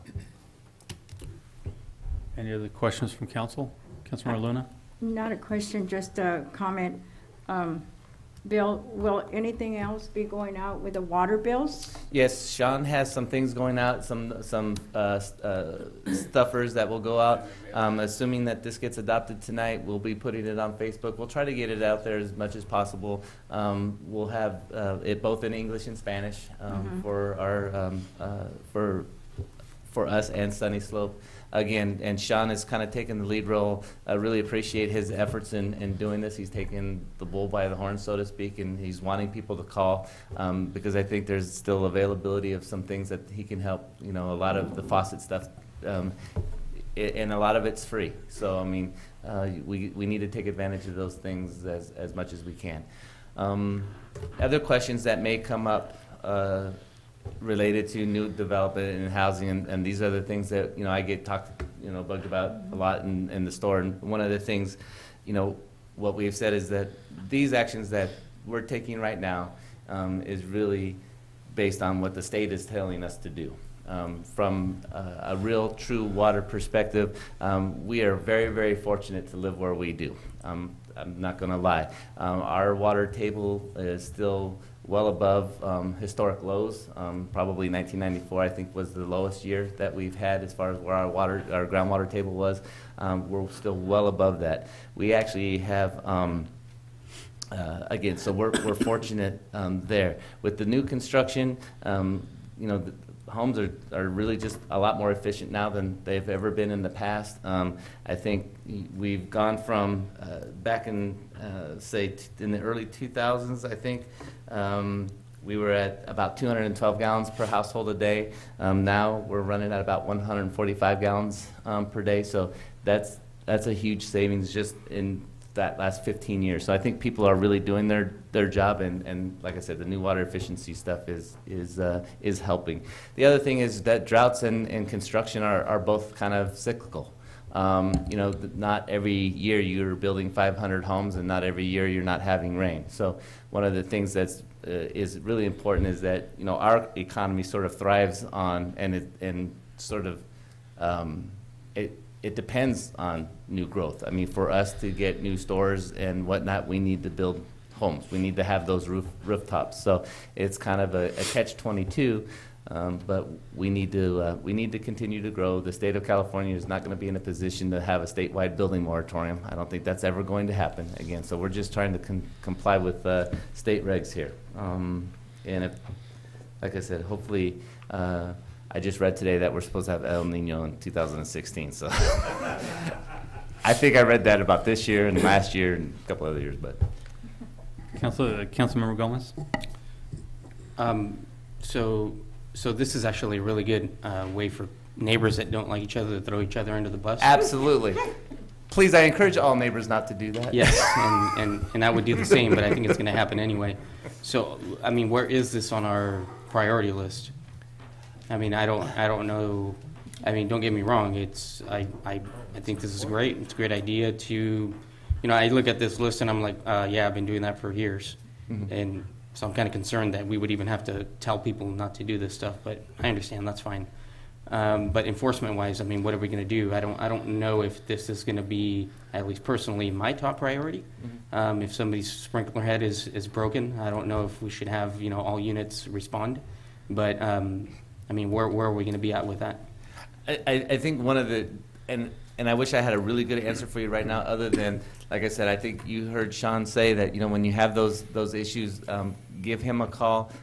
Mike, our code enforcement office, our, you know, division, our department head, we have some help there now. I don't expect it. I mean, like you, I'm just hoping that people are doing the right thing most of the time. And they may get a first notice, and hopefully we can head it off at that.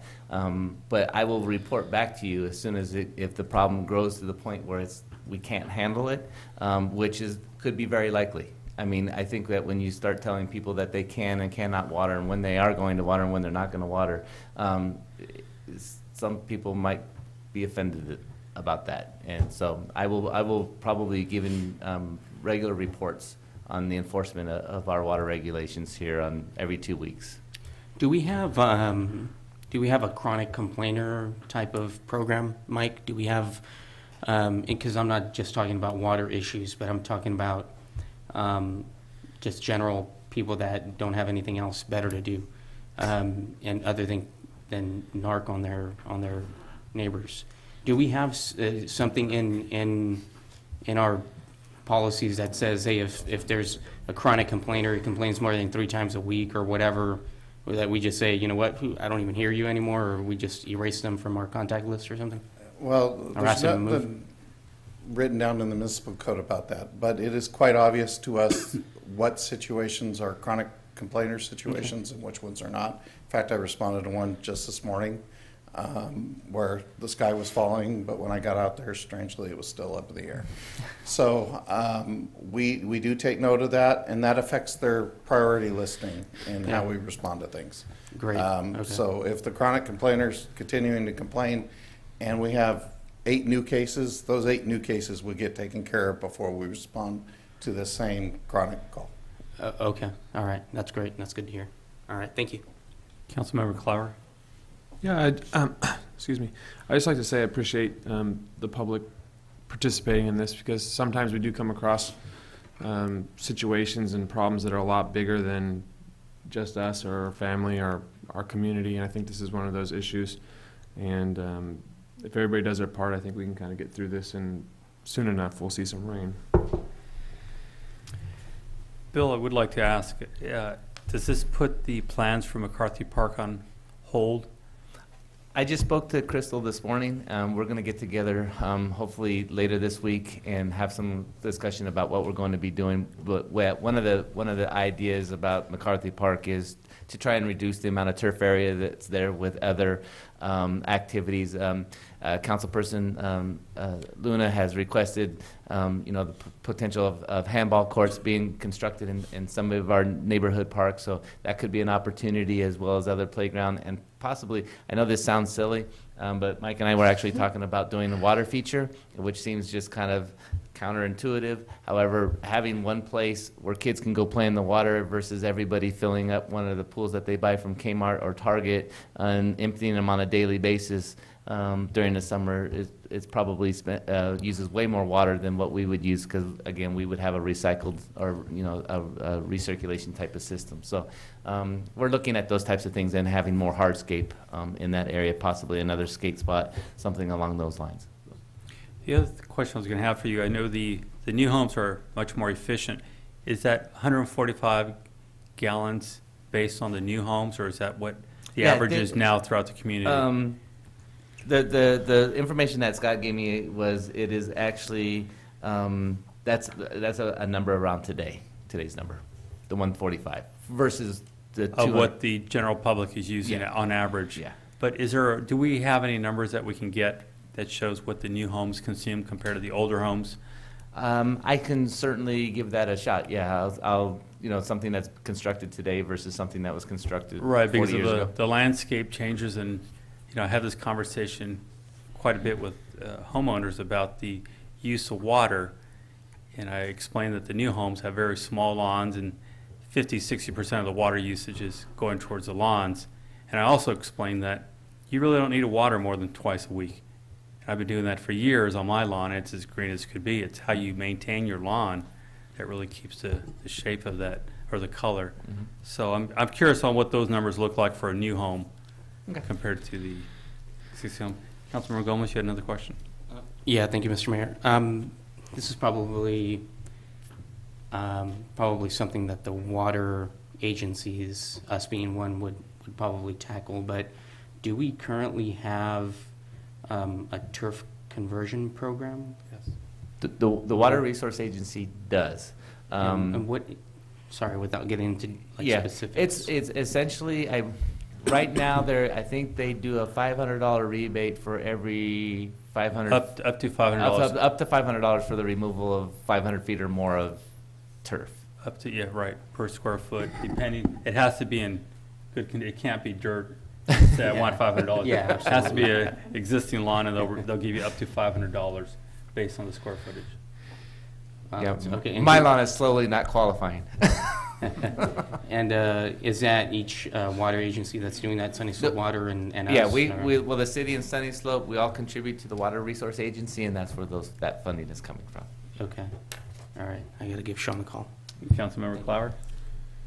Is there like a monitoring system that makes sure they don't put the lawn back in? Because, I mean, I'm pretty sure that sod costs less than $1 a square foot by a lot. I don't know if how many people have participated in the program, and I'm not sure if there's some sort of agreement that you signed with the Water Resource Agency to have to continue to have no turf on your property. There is an agreement, and you have to have an existing lawn in good condition. So it can't be somebody that has, again, a bad lawn and they want the $500. It has to be removed and kept. You can't replace that with more lawn. I was just going to say at the last Water Resources Board, the report was there was 3 participants so far this year. Oh, okay. So they do have a way of tracking that and going back and looking and making sure they're not replanting their lawn. And I may be wrong, but I also believe that artificial turf does not qualify.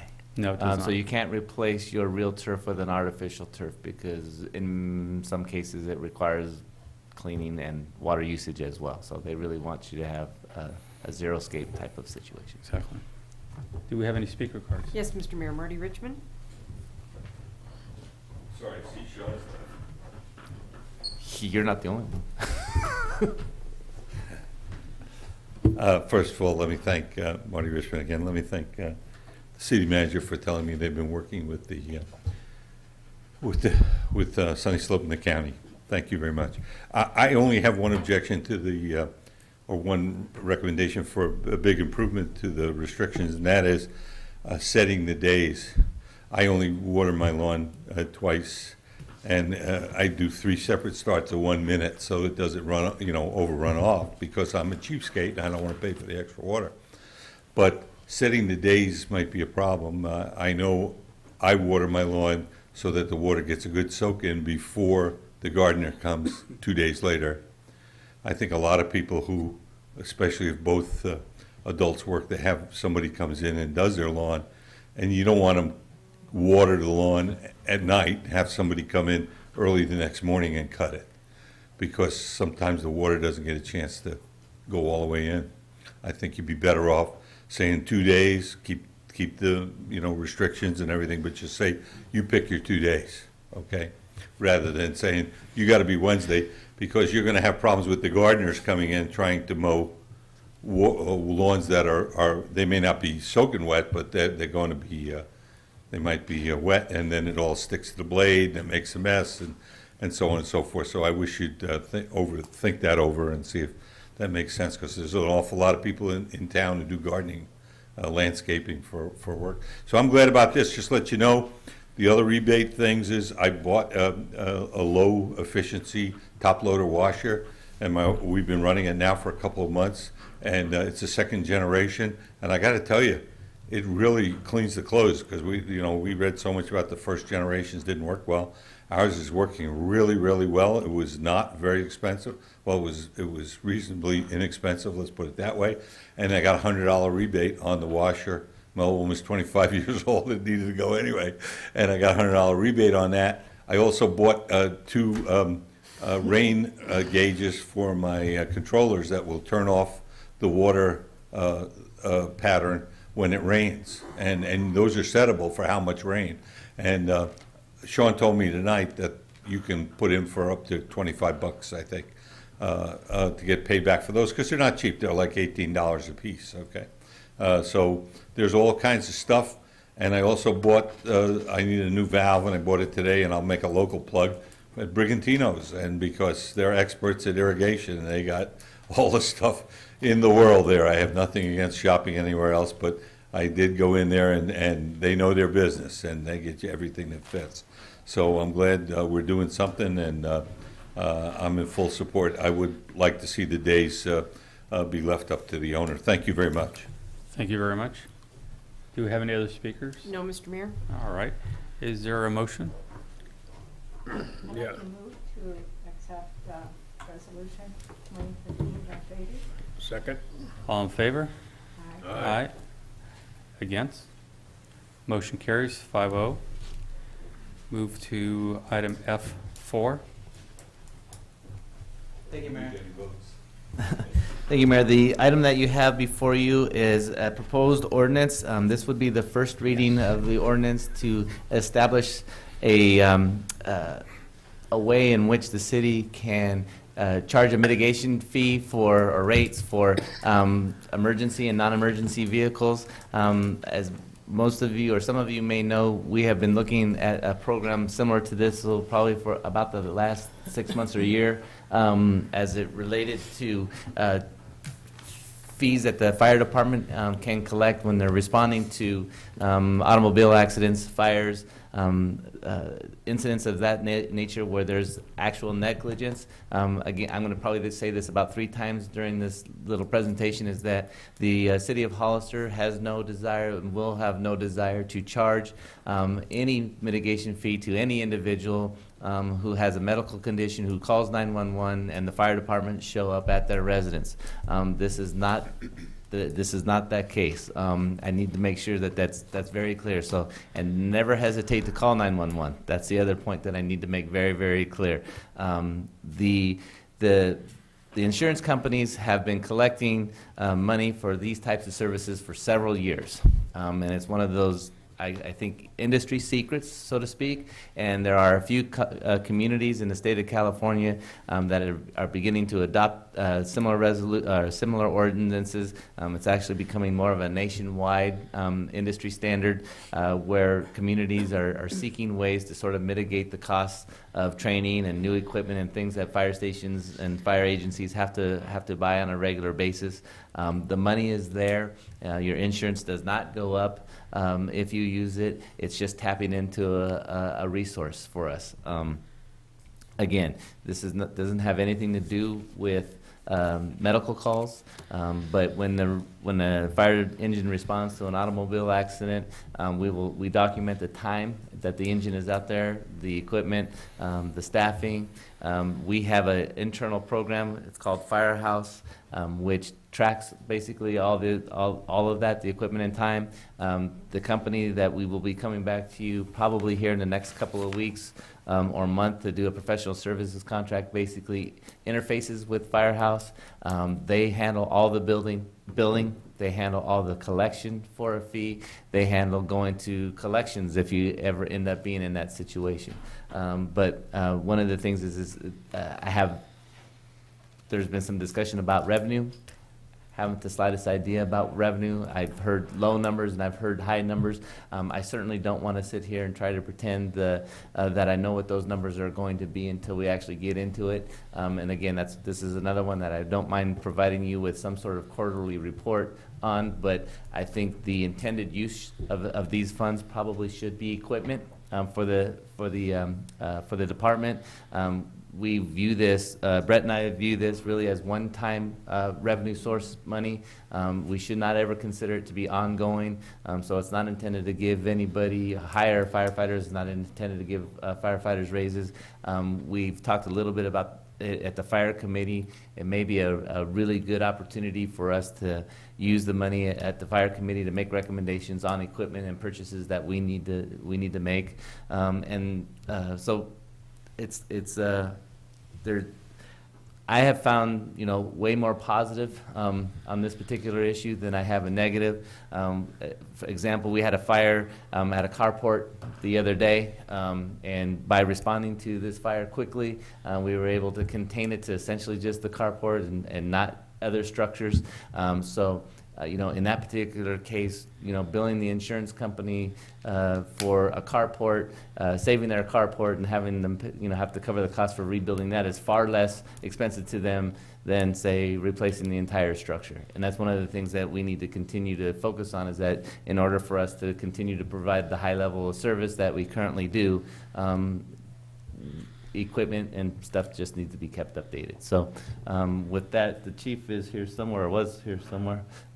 He's out there probably. So if you have any questions for him, feel free to ask him. We pay him to be here. And he's here. Yeah, I saw him. Okay, is there any questions, Councilmember Luna? Yes, I have a question, or I'm concerned, because if the costs are being passed on to the insurance, which they do have this fund to pay, right? My concern would be, would those fees be passed on to the person being insured? And as it is, how many people are running around without insurance right now? And because it should be a concern to everyone. I would just want to make sure that these fees or costs are not being passed on to the person that's being insured. I totally agree with you. We've been told by the company that's going to administer this that these funds have been collected on all of our auto insurances over the years, and there's a fund that's built up.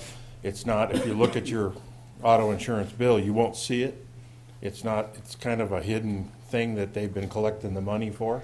And those fire departments throughout the nation that have figured it out have gone after some of that money for their incidents that they can show some negligence involved. And so the funds are there. If the insurance company doesn't have to pay it out to anybody, they keep it. So it's not something that people have to pay more money because a claim was filed. They're already paying it. They've been paying it, and you're not getting anything for it. So this is something that the department will be able to mitigate some of the equipment costs and ease the general fund liability right now for some equipment. So that's what we're at. I think one of the other things too that's important is when we bring back the professional services contract, there will be some policy decisions that the council needs to make, and I'm not totally 100% sure on where the city manager's recommendation is going to be with, like, in relation to uninsured motorists. If an uninsured motorist is a citizen of the city of Hollister, do we go after him versus an uninsured motorist, say, from Gilroy? And we just need to make sure that we're very clear about who we're actually going to send a bill to, say, if there is clear negligence on somebody's behalf. If they are residents and they are paying property tax and they are supporting our city by shopping locally and whatnot, how big of a hammer do you have for them versus somebody who doesn't live in this community and caused an accident? So there's little things like that that I think we do need to have more discussion on. Yeah, this ordinance gets the ball rolling, but before it's finalized, you'll have the opportunity to determine who exactly we want to bill for which kinds of incidents, and do we then take it as far as going to collections or any of those things. So like, for example, you eliminate all the people that have call us for a medical call at their home because they fell down or had a heart attack or something like that. Obviously, we don't want to bill those people. We're not trying to recover costs for services we provide. We're trying to recover the costs for negligent caused events.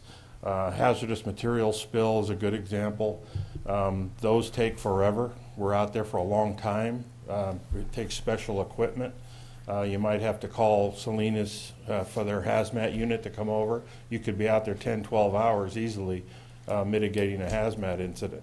So we should be able to collect for our time and our expense for doing that job because we're not available to do that heart attack or that first aid call while we're tied up at something like that. So those are the kind of incidents we're talking about going after. Councilman Friend? And when I read through this, it was clearly plain that it's the person at the auto accident that is at fault, causes the auto accident, is going to get billed, or their insurance companies. My question would be something like we had not too long ago where the fire department responded for about 3 days to a person that had explosives in their garage. And we had the county out there, we had the EOD from Fort Ord, and we had several agencies out there. That's the type of thing we're looking at recovery from. Absolutely. That's something that we need to, I mean, there was 3 or 4 shifts out there for a while with the hazmat. That's a perfect example, and any arson fire is a perfect example. Like you said, vehicle accident, somebody caused the accident, and the insurance companies determine who that is. They figure it out with their own investigation, and one of the 2 insurance companies pays. Well, that's the person that's going to get our bill. Okay. Any other comments? I want to talk about this, but Councilmember Friend and I were at a seminar last year, and we were introduced to this whole concept, and they explained it very well about it's not that you're trying to get more money from people, you're trying to hold people accountable for their actions. Down the street from my house, there was somebody that was doing 360s in the middle of the street, lost control, right into a house. Well, I'm sure that our fire department was out there and everybody else, but they got away without having to pay for our time. It's negligence. It's a cost that we have out there, and when we don't hold people accountable, we end up, as taxpayers, paying those payments. Not only with fire, I mean, I'd like to see this with the some of the police department. You know, some of those calls are going on over and over and over again for the same people. It's just time that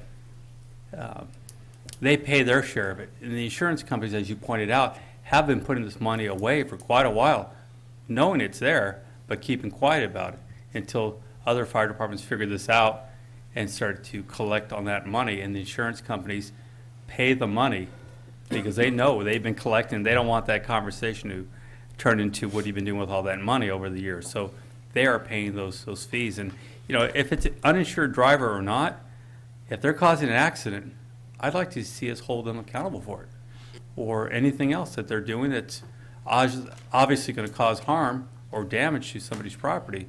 It's time for them to start footing the bill, because this equipment is very expensive. A new fire truck, $500,000 easily, and that's the equipment we need to keep the community safe, and that's where these funds will go, would be towards new equipment that is needed throughout all the fire departments or the fire stations. So I'm glad it's here now, and we're making progress on it. You know, and I want to say that this is a new concept to us, but if you think about it, you've all seen on the news where CAL FIRE has some major fire throughout the state, burns thousands of acres, and airplanes and bulldozers and helicopters and hundreds of firefighters for a week. And, you know, they've been doing it for a long time, where if they find the negligent party, that person gets a huge bill for all of that. And so this is just something that's kind of finally filtering down to municipal departments. Absolutely. And Councilman Clower had a question. What other local agencies are already doing this? What I know of right now is that Soledad, Aromas, Tri-County, and South Monterey in our area are doing it. Also Albany is doing it, and she's sending me a list. Fire Recovery sending me a list of all the ones in California, but they are also nationwide. So, for example, there's some cities, San Antonio, Texas, charges for medical calls. They charge $85 if they roll out to your house and don't do anything. It's a basic fee of $85 to start with. If they do anything else, we're not going to do any of that. But there are a lot of cities that charge, have been charging for quite a few years on these things. Also, I believe Salinas just recently adopted theirs also. Yeah, I think they had the second reading tonight, Right. I think. Okay. And I was just going to say, at that seminar that the mayor and I went to, there was a lot of Southern California cities represented there, and they were real surprised that we weren't doing that. They've been doing it for a long time. And at that seminar, there was people from the National Insurance Group, and they flat admitted that they had millions of dollars in those funds that weren't being used everywhere, because only places like some of the places in Southern California where they're spending that money. So it was there. They admitted that they had been doing that for years. And I'm just wanting to see, like the incident we had on Santa Ana Road, where somebody who's alcoholic, impaired, crashes into somebody's house, and the fire department's out there for 8 hours taking care of it. That should be billed to that person's insurance. And I think this is the way we should do that, to hold them accountable for it. I would like to say that a representative from Fire Recovery USA plans on attending our May 7th contract meeting. Excellent. County. Thank you. Any other questions? Yeah. More of a statement. I'm not sure where I lie on going after uninsured drivers at this point. I think that's something I'd want to look at later on, just because there's a lot more social hazard to that than I think we'd expect. It's against the law. But also that I would like to see this, whatever funds that come out of this, be pledged to an equipment replacement program or something, where we're making sure the money stays at the fire department, and every time somebody gets billed, it increases our level of service. Otherwise, then I don't see the point in doing it at all. Yeah, and just so we're clear, that was a plan at the fire committee meeting, that all those funds would go into a pool for new equipment, to replace equipment or new equipment, and that's what I think all the different members of that committee agreed to. So, is there any speaker cards? Yes, Mr. Mayor. Marty Richmond.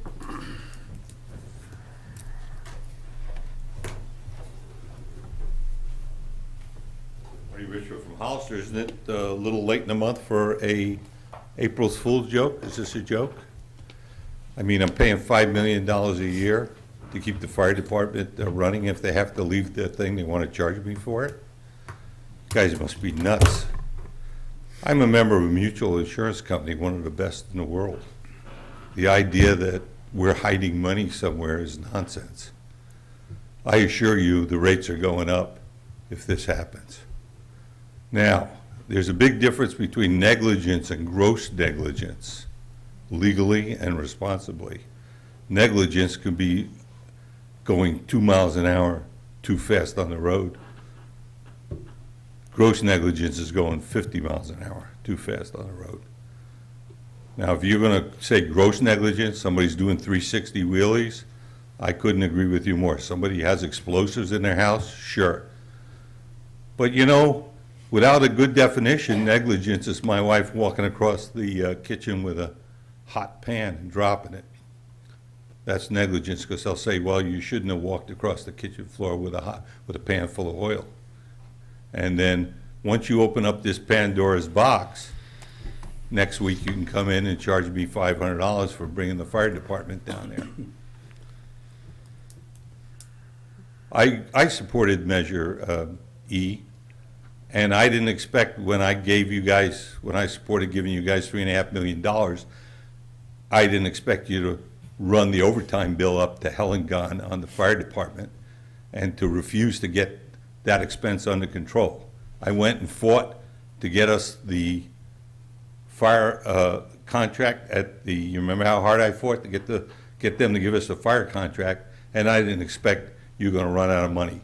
So this is baloney, because when we talk about hazardous materials, guess what? You get an automobile accident, somebody punctures your gas tank, that's a hazmat problem. And they're going to call the hazmat response team, and all you got in your tank is gasoline, and they're going to be out there for 6 hours washing it off, and you're going to wind up with a $50,000 bill because you had gasoline in your gas tank, and we're going to be sitting here arguing about whose fault it is. One of the reasons the insurance companies settle with each other is they think the price is reasonable. This is going to make the price unreasonable.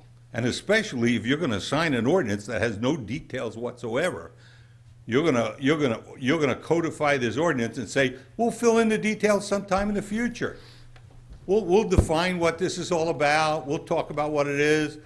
You say it's for equipment use, and then you say you're going to charge me for the hours the fireman's out there. I'm already paying for the fireman to be out there. You know, same thing goes with the alarm things. I've had my alarm system for 5 years. I've never had a false alarm. But you know, systems fail all by themselves. I guarantee you the systems at the fire department fail, and your systems fail, and my systems fail. You're saying one time it can fail a year? That's ridiculous. I think the whole thing is ridiculous. I think it's nothing but a money-grubbing grab by a bunch of greedy, I don't know, I don't want to say it because I get thrown out. Thank you very much. I could discuss the alarm issue because I'm heavily involved in that in my business. I can tell you a good 95% of false alarms are caused by people that don't maintain their systems or companies that don't maintain them for them.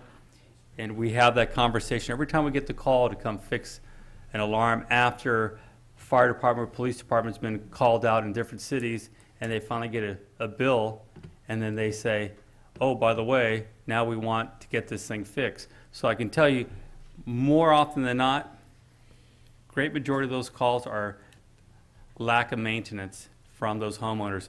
And a lot of this, what we're dealing with here, is the same thing. So it's important that we start having or holding people accountable, and that's what the insurance is for.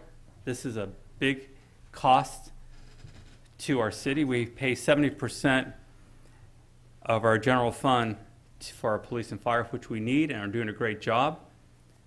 But some of these costs can be offset by something as simple as this. And I agree, and it's pointed out here, this is not about medical calls. If your wife tripped or fell because of the pan in the kitchen, that's not a call that would be charged. We're not talking about that. We're talking about obvious incidents where fire or a vehicle accident occurred, and there's a cost to that. So we can make that choice of ignore that and let it continue, or have the insurance pay for it. That's why we have insurance, and I'm a believer that it's just time that we hold people accountable for these things. Do we have any other speakers? No. Councilmember Gomez? Yeah, I just want to state for the record that I'm not going to support this. I have more concerns than that. I think Councilmember Clower brought up a good point about the money being used, but I honestly have a problem with the money just being charged. So I already pay sales taxes, and I think that's enough for me right now. If we have people not being uninsured, then I think we have a bigger overall problem than paying for the cost of the service. So I'm not gonna support this. I think this is a very, and I caution my colleagues on this. It's a slippery slope. So once we start charging for this, what else are we going to charge for? Might as well charge an additional road usage fee for the city of Hollister. If your car damages the roadway, then we should repair that as well, and we should charge everybody for the potholes that they create. I'm just very hesitant in what this could potentially mean for the future of other issues as well. So I'm not planning on supporting this. Thank you. Well, you know, you bring up a point. Councilmember Friend, go ahead. You bring up a point, Victor. If somebody took a big tractor out on a road and tore it up, he would get a bill right now. So we're already holding people accountable for those type of actions. Yeah, well, that's one incident. I know. But I want to make sure we're not having debate here. Just please make your statements and go from there. Is there any other questions? Okay, Council, go ahead. I'm sorry. City Manager. And this is one of the other things, sort of the not unintended consequence of going down this path, but I think we should also look at the other side, is when the city of Hollister receives their ISO ratings, and the county of San Benito receives their ISO ratings, we have saved members of this county a ton of money just because we do provide the level of fire service that we currently do. And a lot of the stuff that goes into getting your ISO rating is how your water system functions and the equipment that we have, the age of our equipment, the level of training that our firefighters continue to receive. So I think that in order for us to be, and again, I understand that they work for us and I'm supposed to be a cheerleader and I'm supposed to say that they are good, but they really are legitimately a good fire department. They do their jobs very, very well. And for that, we all benefit, whether we use them or we don't use them, just in our homeowners insurance policies alone. So I'll leave it at that. Appreciate that. Okay, is there a motion? Yeah, I'll make a motion that we read by title only and waive full reading of ordinance 1115. Is there a second? Second. All in favor? Aye. Against? No. No. Okay, motion carries 3-4, 2 against. Thank you very much. Move forward to item G1. Reports from city council members. Councilmember Luna? Yes, I just want to comment on the joint meeting that we had with the Planning Commission. I overheard some members that were there If we can do that on item 2. This You is from want that one the as the second committees. one? Yeah, from the committees. Okay, Your well, I assigned haven't, committees. that was the only meeting I Okay, went to. we'll do that on the Okay. next item then. Councilmember Friend? Yeah, I have one report on a committee to answer Marty brought up about the water board. At the water board meeting this month, there was Sunny Slope Water in attendance, and we are working on this as a combined group for the restrictions on the water use and stuff. So just so he knows that they do attend that same meeting, so it's all one meeting. And your fire intergovernmental? I already reported on it. We haven't had a meeting since then. Okay. Councilmember Gomez? Yeah, thank you, Mr. Mayor. The only committee I have, and I had a meeting on, was COG. So we did report, we did have a report out on the transportation tax survey. And the survey came back with some pretty overwhelming support for a half-cent sales tax for the widening of Highway 25 and pavement maintenance, along with a few other topics that came up on for transportation, but mostly the polling was done for with I believe it was about 300 residents of spectrum of demographics and political backgrounds, Republicans, Democrats, and all that good stuff. General support was around 75% for a county-wide COG-led transportation sales tax. And that would be something that COG would lead and would, if the COG is directed, would put on the 2016 ballot either June or November of next year. The information came back quite supportive of both pavement maintenance and the widening of Highway 25. Unfortunately, fortunately and unfortunately, we're still in discussions with Caltrans about narrowing down the scope of the Highway 25 widening project.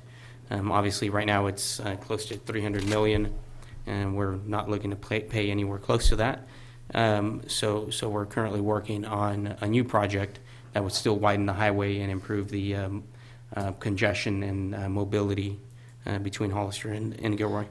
I've had discussions with VTA and Perry Woodward, who's a council member in Gilroy, who's also the chair of the Valley Transportation Authority, and they're still continuing to move forward with the realignment of Highway 152.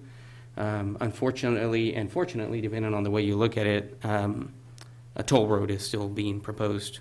So and that's part of the Valley Transportation Authority's discussion. So the COG chairman, Chairman Munzer, had a thought, and that's something that I want to discuss with my colleagues today. And so before the COG board continues their discussion on this transportation tax, we would want the support of the respective agencies, San Juan Bautista, the County of San Benito, and the City of Hollister boards, in support of continuing the research on a transportation tax. We have Eileen, who has been helping us. She's a consultant that's been helping us. She helped the Silicon Valley with the building of 87 and 85 and the 237 as well. She's helping us with this project, and it would be nice to have give Eileen Goodwin our kind of direction on where we want to head with this transportation tax. Obviously, we don't have details yet. We want to see if there is support from this agency and all three agencies as we move forward with this. But then Eileen, with this steering committee, would bring back a scope of projects or a list of projects for that would generally be included and funded through this transportation tax. So I would hope that maybe in the next meeting, Billy, if we can have some form of a motion to support, whether it's through a resolution or a letter of support from the council, to move forward with continuing research of a transportation tax for the County of San Benito. That's all I have to report. Councilmember Clower? I do not have any meetings. I'd like to kind of expand on Councilmember Gomez's comments. The sales tax would not just be for Highway 25. The majority of it would be to pair our own streets here in the city and in the county. That's a priority. It's not a priority. Although Highway 25 is very important, only a portion would go towards that. The goal would be to make sure we do our repairs here, where we are in severe need of repair before we get hit with those rains that are going to eventually come. Who knows what decade, but eventually they will come. And if we don't get these roads repaired now, it's going to be extremely expensive in the future. And we do know, I think most of us understand, the condition of our roads here now are not in good condition. And it's time that we have a serious look at that, and it's more important, or most important, that we get a understanding of exactly what that costs. Bill, we can maybe have a special meeting with the council members and bring in a couple experts we need the cost of the repairs known, because we can't just keep moving through and year after year after year, the software program is going to come in. I think it's important to understand, let's forget about the software program. Let's bring them to experts. Let's understand what today's dollars are, what it would cost if we were to fix these roads right now. Because again, next year comes, if rains come, and we're not ready for this, we're going to have problems. And that repair of $50,000 a mile is going to become $1.5 million to repair. So time is of the essence. Sales taxes are always one of those things that you have to question, but I think, again, in our community, within the city and the county, even San Juan Bautista, we all understand we have some serious road issues that have gone on way too long, and it's time for us to really face that, understand what that number is, and what the timelines are to make those repairs before we get ourselves into serious financial trouble, because we will not be able to repair those roads down the road if we don't do something now. Mr. Mayor, if I could, I apologize, I forgot. The EMC, Billy did say that they would be willing to come to the next council meeting and do the same presentation they did to the COG board. That way, our colleagues up here are not just voting on a resolution they don't really have the background on. So EMC did say that they would be willing to come. And yeah, thank you, Mr. Mayor. I want to tell you, Victor, there's no way I'm going to support a tax to pay for Highway 25, so I'd like to see those numbers. Absolutely. Because if it's more than pennies on the dollar going to 25, it's not what we need. I agree that we need to fix the city streets, and I agree the county has a problem. And they're already talking about a sales tax. If we're going to add another sales tax, that's going to put us up to about 10% what they pay in San Jose. And I don't think there's any way that's going to get any support. No, and it's very important that we all understand what those numbers are, and I agree with you also. And our community roads are #1 priority that we need to be working on. So with that being said, let's move to item G2, informational reports from City Council members. Councilmember Luna?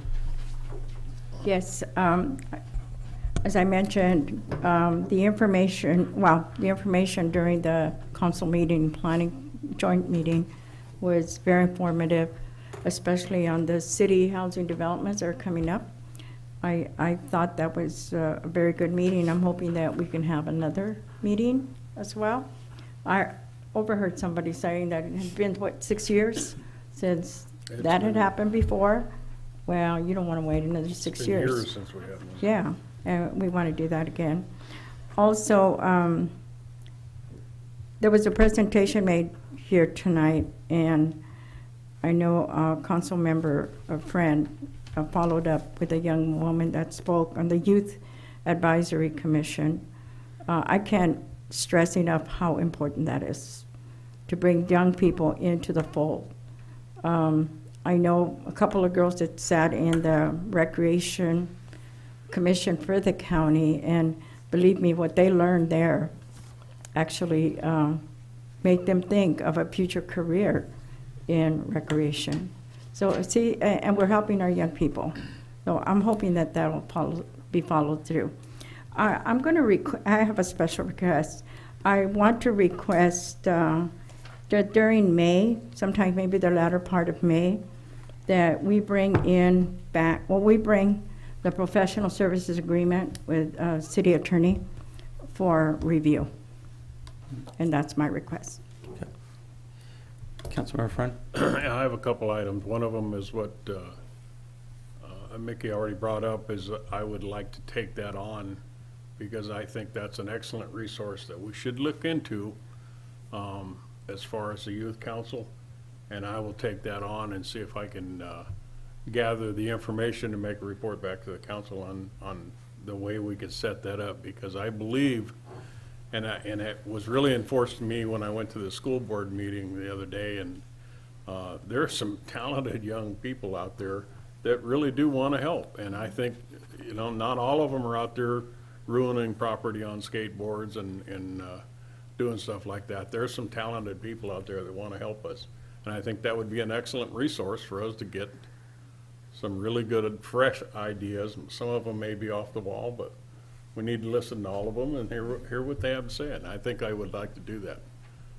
The other thing I wanted to mention was on May 15th, there is a LULAC National Veterans Committee Day of Remembrance at the Hyatt Regency Hotel at the Del Monte Golf Course. It's a free lunch for any veterans and anybody that wants to go to that that's a veteran. It's free for the veteran and their spouse, and they need to get a hold of a young man named Vince Luna, and he would, I won't give out his phone number, but I have the cards here for him. And I think this would be an excellent way for people to show from San Benito County our thanks for everything that was involved in the Fort Ord for over the years, and that's what they're commemorating, Fort Ord's historical significance. So that's it. Councilmember Gomez? No. Councilmember Clower? Yes, I'd also like to reiterate Councilmember Luna's point about the joint planning commission and city council meeting. I think that was very informative, and I was glad that everybody showed up, and I'm really appreciative of all the staff and taking their time out and being able to help us through that. And I think it was a good start for moving forward. Kind of in the same vein, I'm still waiting to see the joint meeting between the council and the high school district board. I think that's also an important thing. I think we'll get a lot out of that, and I'm hoping that maybe in May we'll see that. I don't know. It's a question mark at the end of that. That's the high it. school board you're talking about. Yeah. Trustees? Is that it? That's it. Okay, I like the idea of the youth committee, youth commission. You're right, there's a lot of super talented young people in our community. Next week, the Adelante program is here again. We're having a conversation about that. But to have them helping us in the city or giving us their input is really an important part of any community because they are our future. So if we can have them involved, the sooner the better. I think they could actually help us here at the city as far as the work we do to help us get some information we need as council members. Them up here. I'd love to have one sitting right next to me, and I'm sure all of us would appreciate that. Also, several meetings back, I brought up the idea of the renaming of the community center for a former council member. Wanted to know if there was any progress on that, if there's support on moving forward on that idea. I think council member Pauline Valdivia has spent many years here on the city council and has worked in that community center tirelessly for quite a few years to bring programs for our seniors and many others. So if we could maybe move forward on a conversation on that, that would be helpful. I have the policy in my office now about how facilities are named. Okay. If we can have a conversation on that, would be great.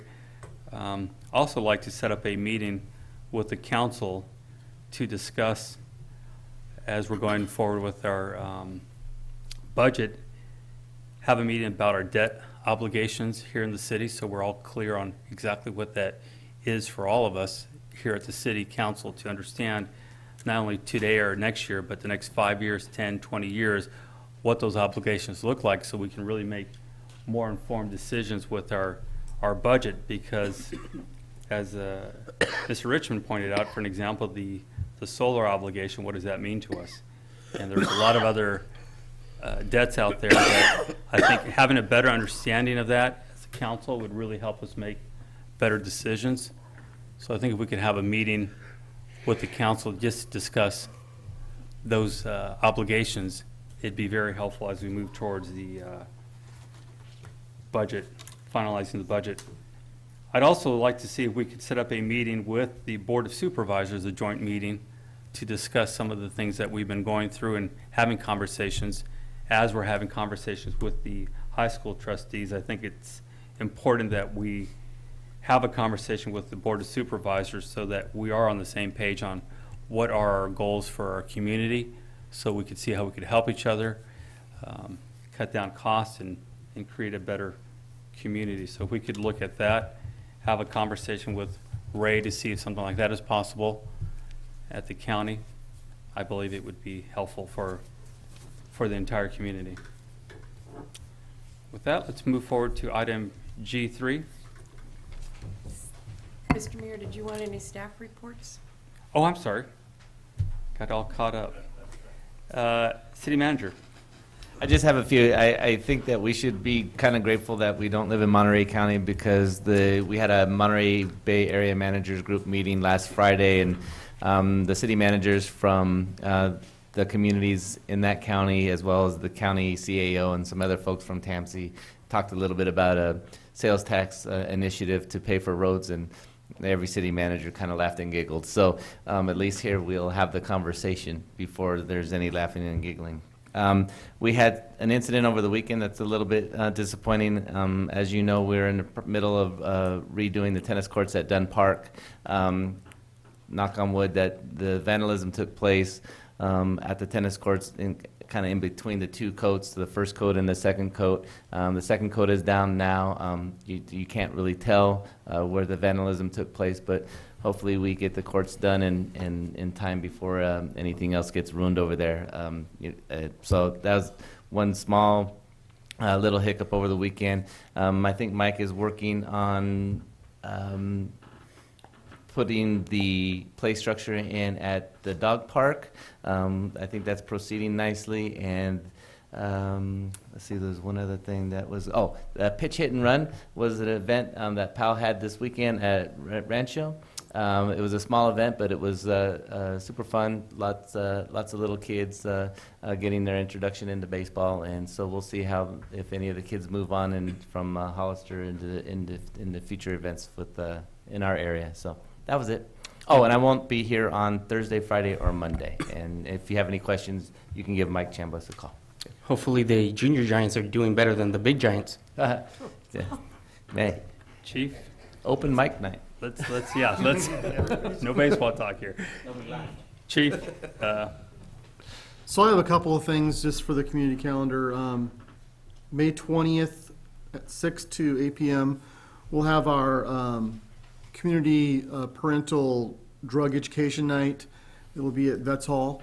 We're working on the programming right now. In fact, we'll be talking about it tomorrow night at the Gang Policy Committee meeting as well. But staff has been working with experts in the field for that event. As you know, last time we did something like this it was actually a gang night. We had about 603 people show up, so we're expecting that as well. I think there's a real need. Obviously, we've had some incidents to do with drugs lately, and we think it's important to get this information out and to work with our community groups as well. This will also go and coincide with a program throughout the county for next year, an anti-drug program that the county superintendent's office is heading, which also will sort of coincide with the Red Ribbon Run this year, which will be October 10th of this year, downtown Hollister once again. And we'll have it all kind of melded together into one big program. So we've been meeting on all these things, trying to get this together to where all three of those different aspects will be sort of one program. I should also announce that on August 4th will be National Night Out this year again, and it'll be downtown again. And we have a lot of different things. We just registered actually with the National Night Out Association, so it'll be coincide with all the other national programs as well. This year we'll try to do a little bit more than we did last year. Last year was sort of the first foray into downtown, so it was huge, and I expect it to be a lot bigger this year as well. So some fun stuff coming up. I attended the pancake breakfast for 4-H this weekend. It was completely packed. I was told that they sold over 4,000 tickets, which is really great for a program that supports our youth throughout the county. So real happy to see all that. And this weekend is our local rodeo district's finals. So kids from Hollister will be competing to go to the state level this year, so this Saturday. So thank you. Where at? Oh, at Monterey Posse Grounds. I'm sorry? Monterey Posse Grounds. Okay. Thank you very What much. was the date on that first meeting you were gonna have the drug, May 20th, May 20th? 6 p.m. to 8 p.m. Okay. City Clerk? Just because you mentioned the youth involvement in the community, this is a good plug for me to let you know that we are still looking for a youth member for our Parks and Recreation Commission. So many of you know any youth that would like to serve on that, let me know. We'll get an application out to them. Great. Thank you very much. Let's move forward with item G3.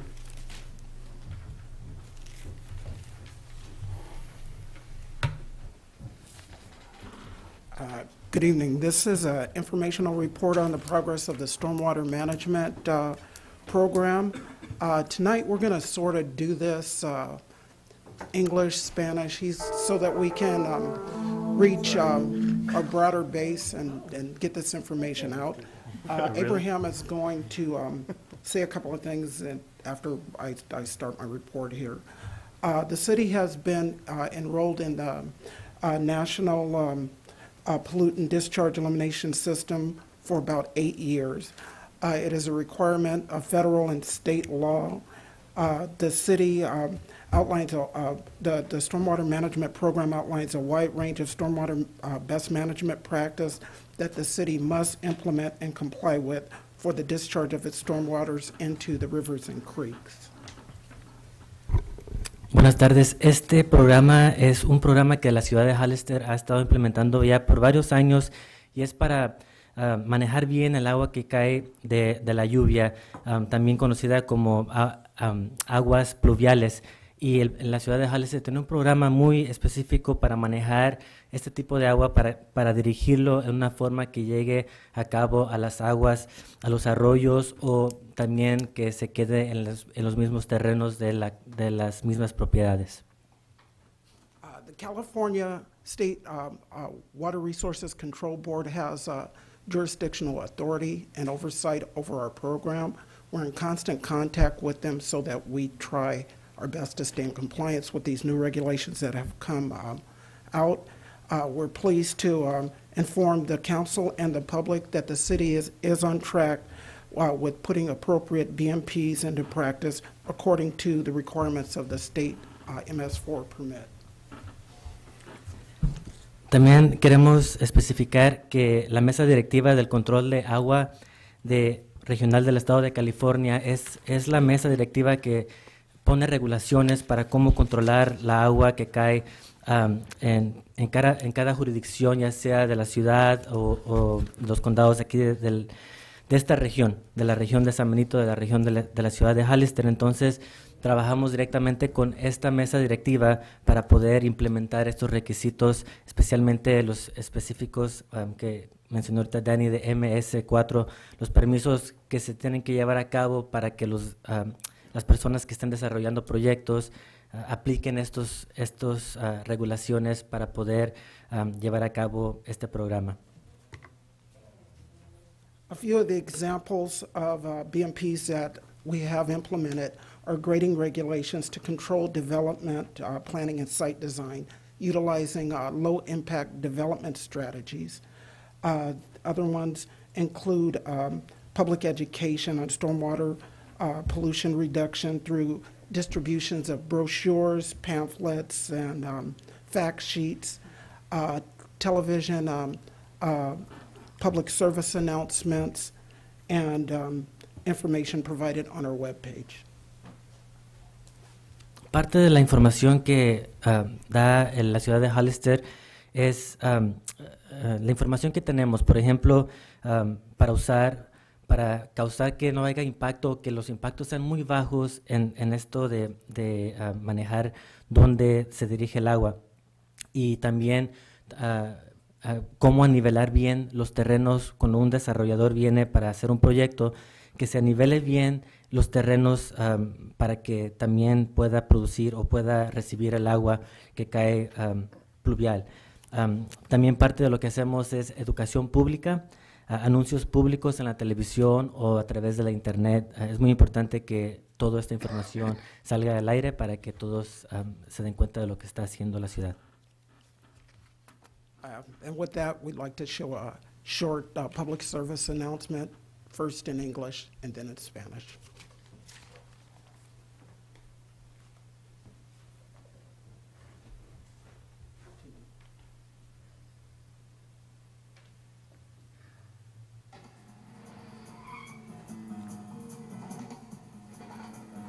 It is sad but true. Pesticides, pet waste, or car ashtrays is just like dumping these wastes right into the nearest stream or river. Report any obvious or suspicious discharges to your local stormwater authority. The information you provide can directly and quickly eliminate a major source of surface water pollution. Call your local public works or engineering department, or just call the main number for your city, town, or county and ask who's responsible for stormwater. Are you ready to help?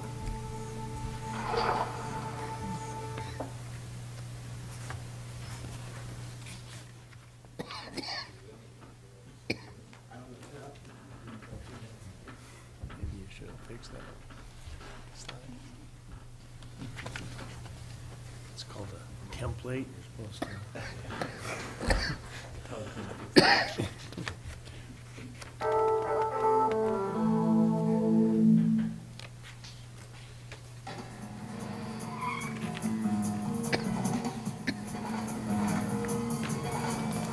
Es triste, pero es verdad que desde hace varios años hay algunas personas que usan los drenajes fluviales para desechar su basura. Mucha gente aún no sabe que los sistemas de drenaje fluvial no son como los drenajes sanitarios. Los drenajes sanitarios se llevan los desechos de baños y cocinas para limpiarlos. Los drenajes fluviales, en contraste, no tratan ni limpian nada que pase a través de ellos. Los drenajes fluviales son solo tuberías y zanjas diseñados para conducir el agua fluvial que escurre de las zonas urbanizadas. Una de las responsabilidades de los municipios que operan los sistemas de drenaje fluvial es evitar lo que la Agencia para la Protección del Medio Ambiente llama descargas ilícitas. Las descargas ilícitas son cualquier tipo de descarga de aguas no fluviales al drenaje fluvial. Muchos de nosotros vemos todos los días una de las fuentes de descargas ilícitas más comunes: la basura que no alcanzó a llegar al bote o cesto de basura. Estos residuos se arrastran fácilmente a la entrada del drenaje fluvial más cercana con la próxima tormenta. Probablemente ha visto o escuchado otros malos hábitos, como tirar aceite de motor usado, anticongelante del radiador o colillas de cigarro a la calle o por el drenaje fluvial, como limpiar alfombras, filtros, brochas de pintura, coladeras, trapeadores u otras cosas en el exterior. Igual que se usa un drenaje fluvial para desechar los fertilizantes no deseados, plaguicidas, residuos de mascotas o ceniceros de los autos, es como tirar estos residuos directamente a la corriente o río más cercanos. Reporte cualquier descarga obvia o sospechosa a su departamento de aguas fluviales local. La información que le proporcione puede eliminar directa y rápidamente una fuente mayor de contaminación de agua fluvial. Llame al Departamento de Obras Públicas o Ingeniería Local, o solo llame al número principal de su ciudad, pueblo o condado y pregunte quién es responsable de las aguas fluviales. ¿Está listo para ayudar?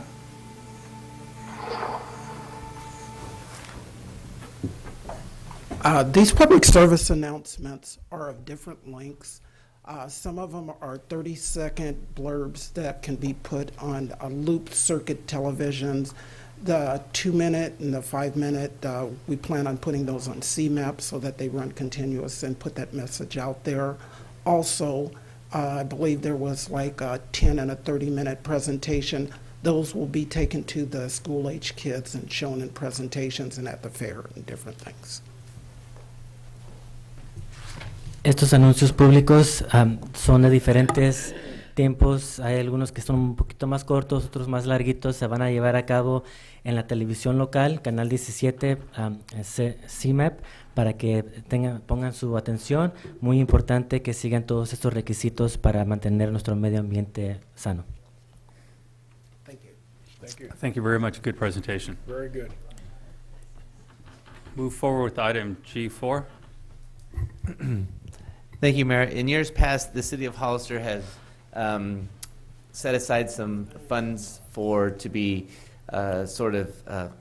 allocated to various local nonprofit agencies, and it was always done sort of on as a requested basis. And we've finally come up with during the budget sessions last year, if you'll recall, I think the idea or the intent is that we would form a ad hoc committee or a group of 2 council people to help us come up with a program or some way to implement this process, and so that we didn't have there being any sort of impropriety, or however you want it to look like it was a fair deal. So what I'm asking for tonight to either consider looking at contributions to nonprofits for this fiscal year and next fiscal year is to appoint 2 members that I can work with and develop a program for Brett and I to develop a program with. So, real quick.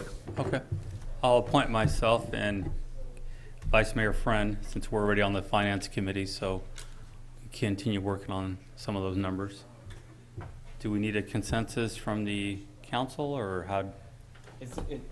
I have a question. Is this to replace what we've gone through in past years when it comes to the contributions to nonprofits? Yeah, I think what I would like to do is have the request from the nonprofits come to us, have them evaluated by the members of the council with a recommendation to the full council, so that we're not making a decision about whether we give somebody $12,500 or $12,600. It's kind of already done, set in stone, and also to determine actually what amount of money is available and what we want to start with. I think in years past we've gone back and forth between $30,000 and $50,000. Mm-hmm. There was really never a rhyme or reason, so we just want to try to approach it from that perspective first. Is there like criteria that's going to be followed? Again, that's kind of putting together the program, is what sort of criteria do we really want to look at? Do we give a higher preference for things that involve kids, or or seniors, or Matt? There you go. Now Marty's involved. Okay, thank you. Mr. Mayor, I'd like to just say something. I think that if you need an alternate, I would certainly want to be part of that. Sure. I have over 40 years experience in the nonprofit and finance for the city, and I know a lot of these nonprofits that come through. And anyway, it's going to come before the city council. Yes. Yeah, definitely. Yes. It needs to have that. Absolutely. Needs to happen. Yes. So did we need a consensus on this? How about a motion, please? Or is there a motion? Okay, is there a motion? I'll make the motion. Is there a second? Second? Okay, all in favor? Aye. Aye. Against? Motion passes 5-0 vote. Thank you. Motion to adjourn? Second. That was quick. All in favor? Aye. Aye. Motion carries 5-0 vote. Thank you very much for coming out tonight.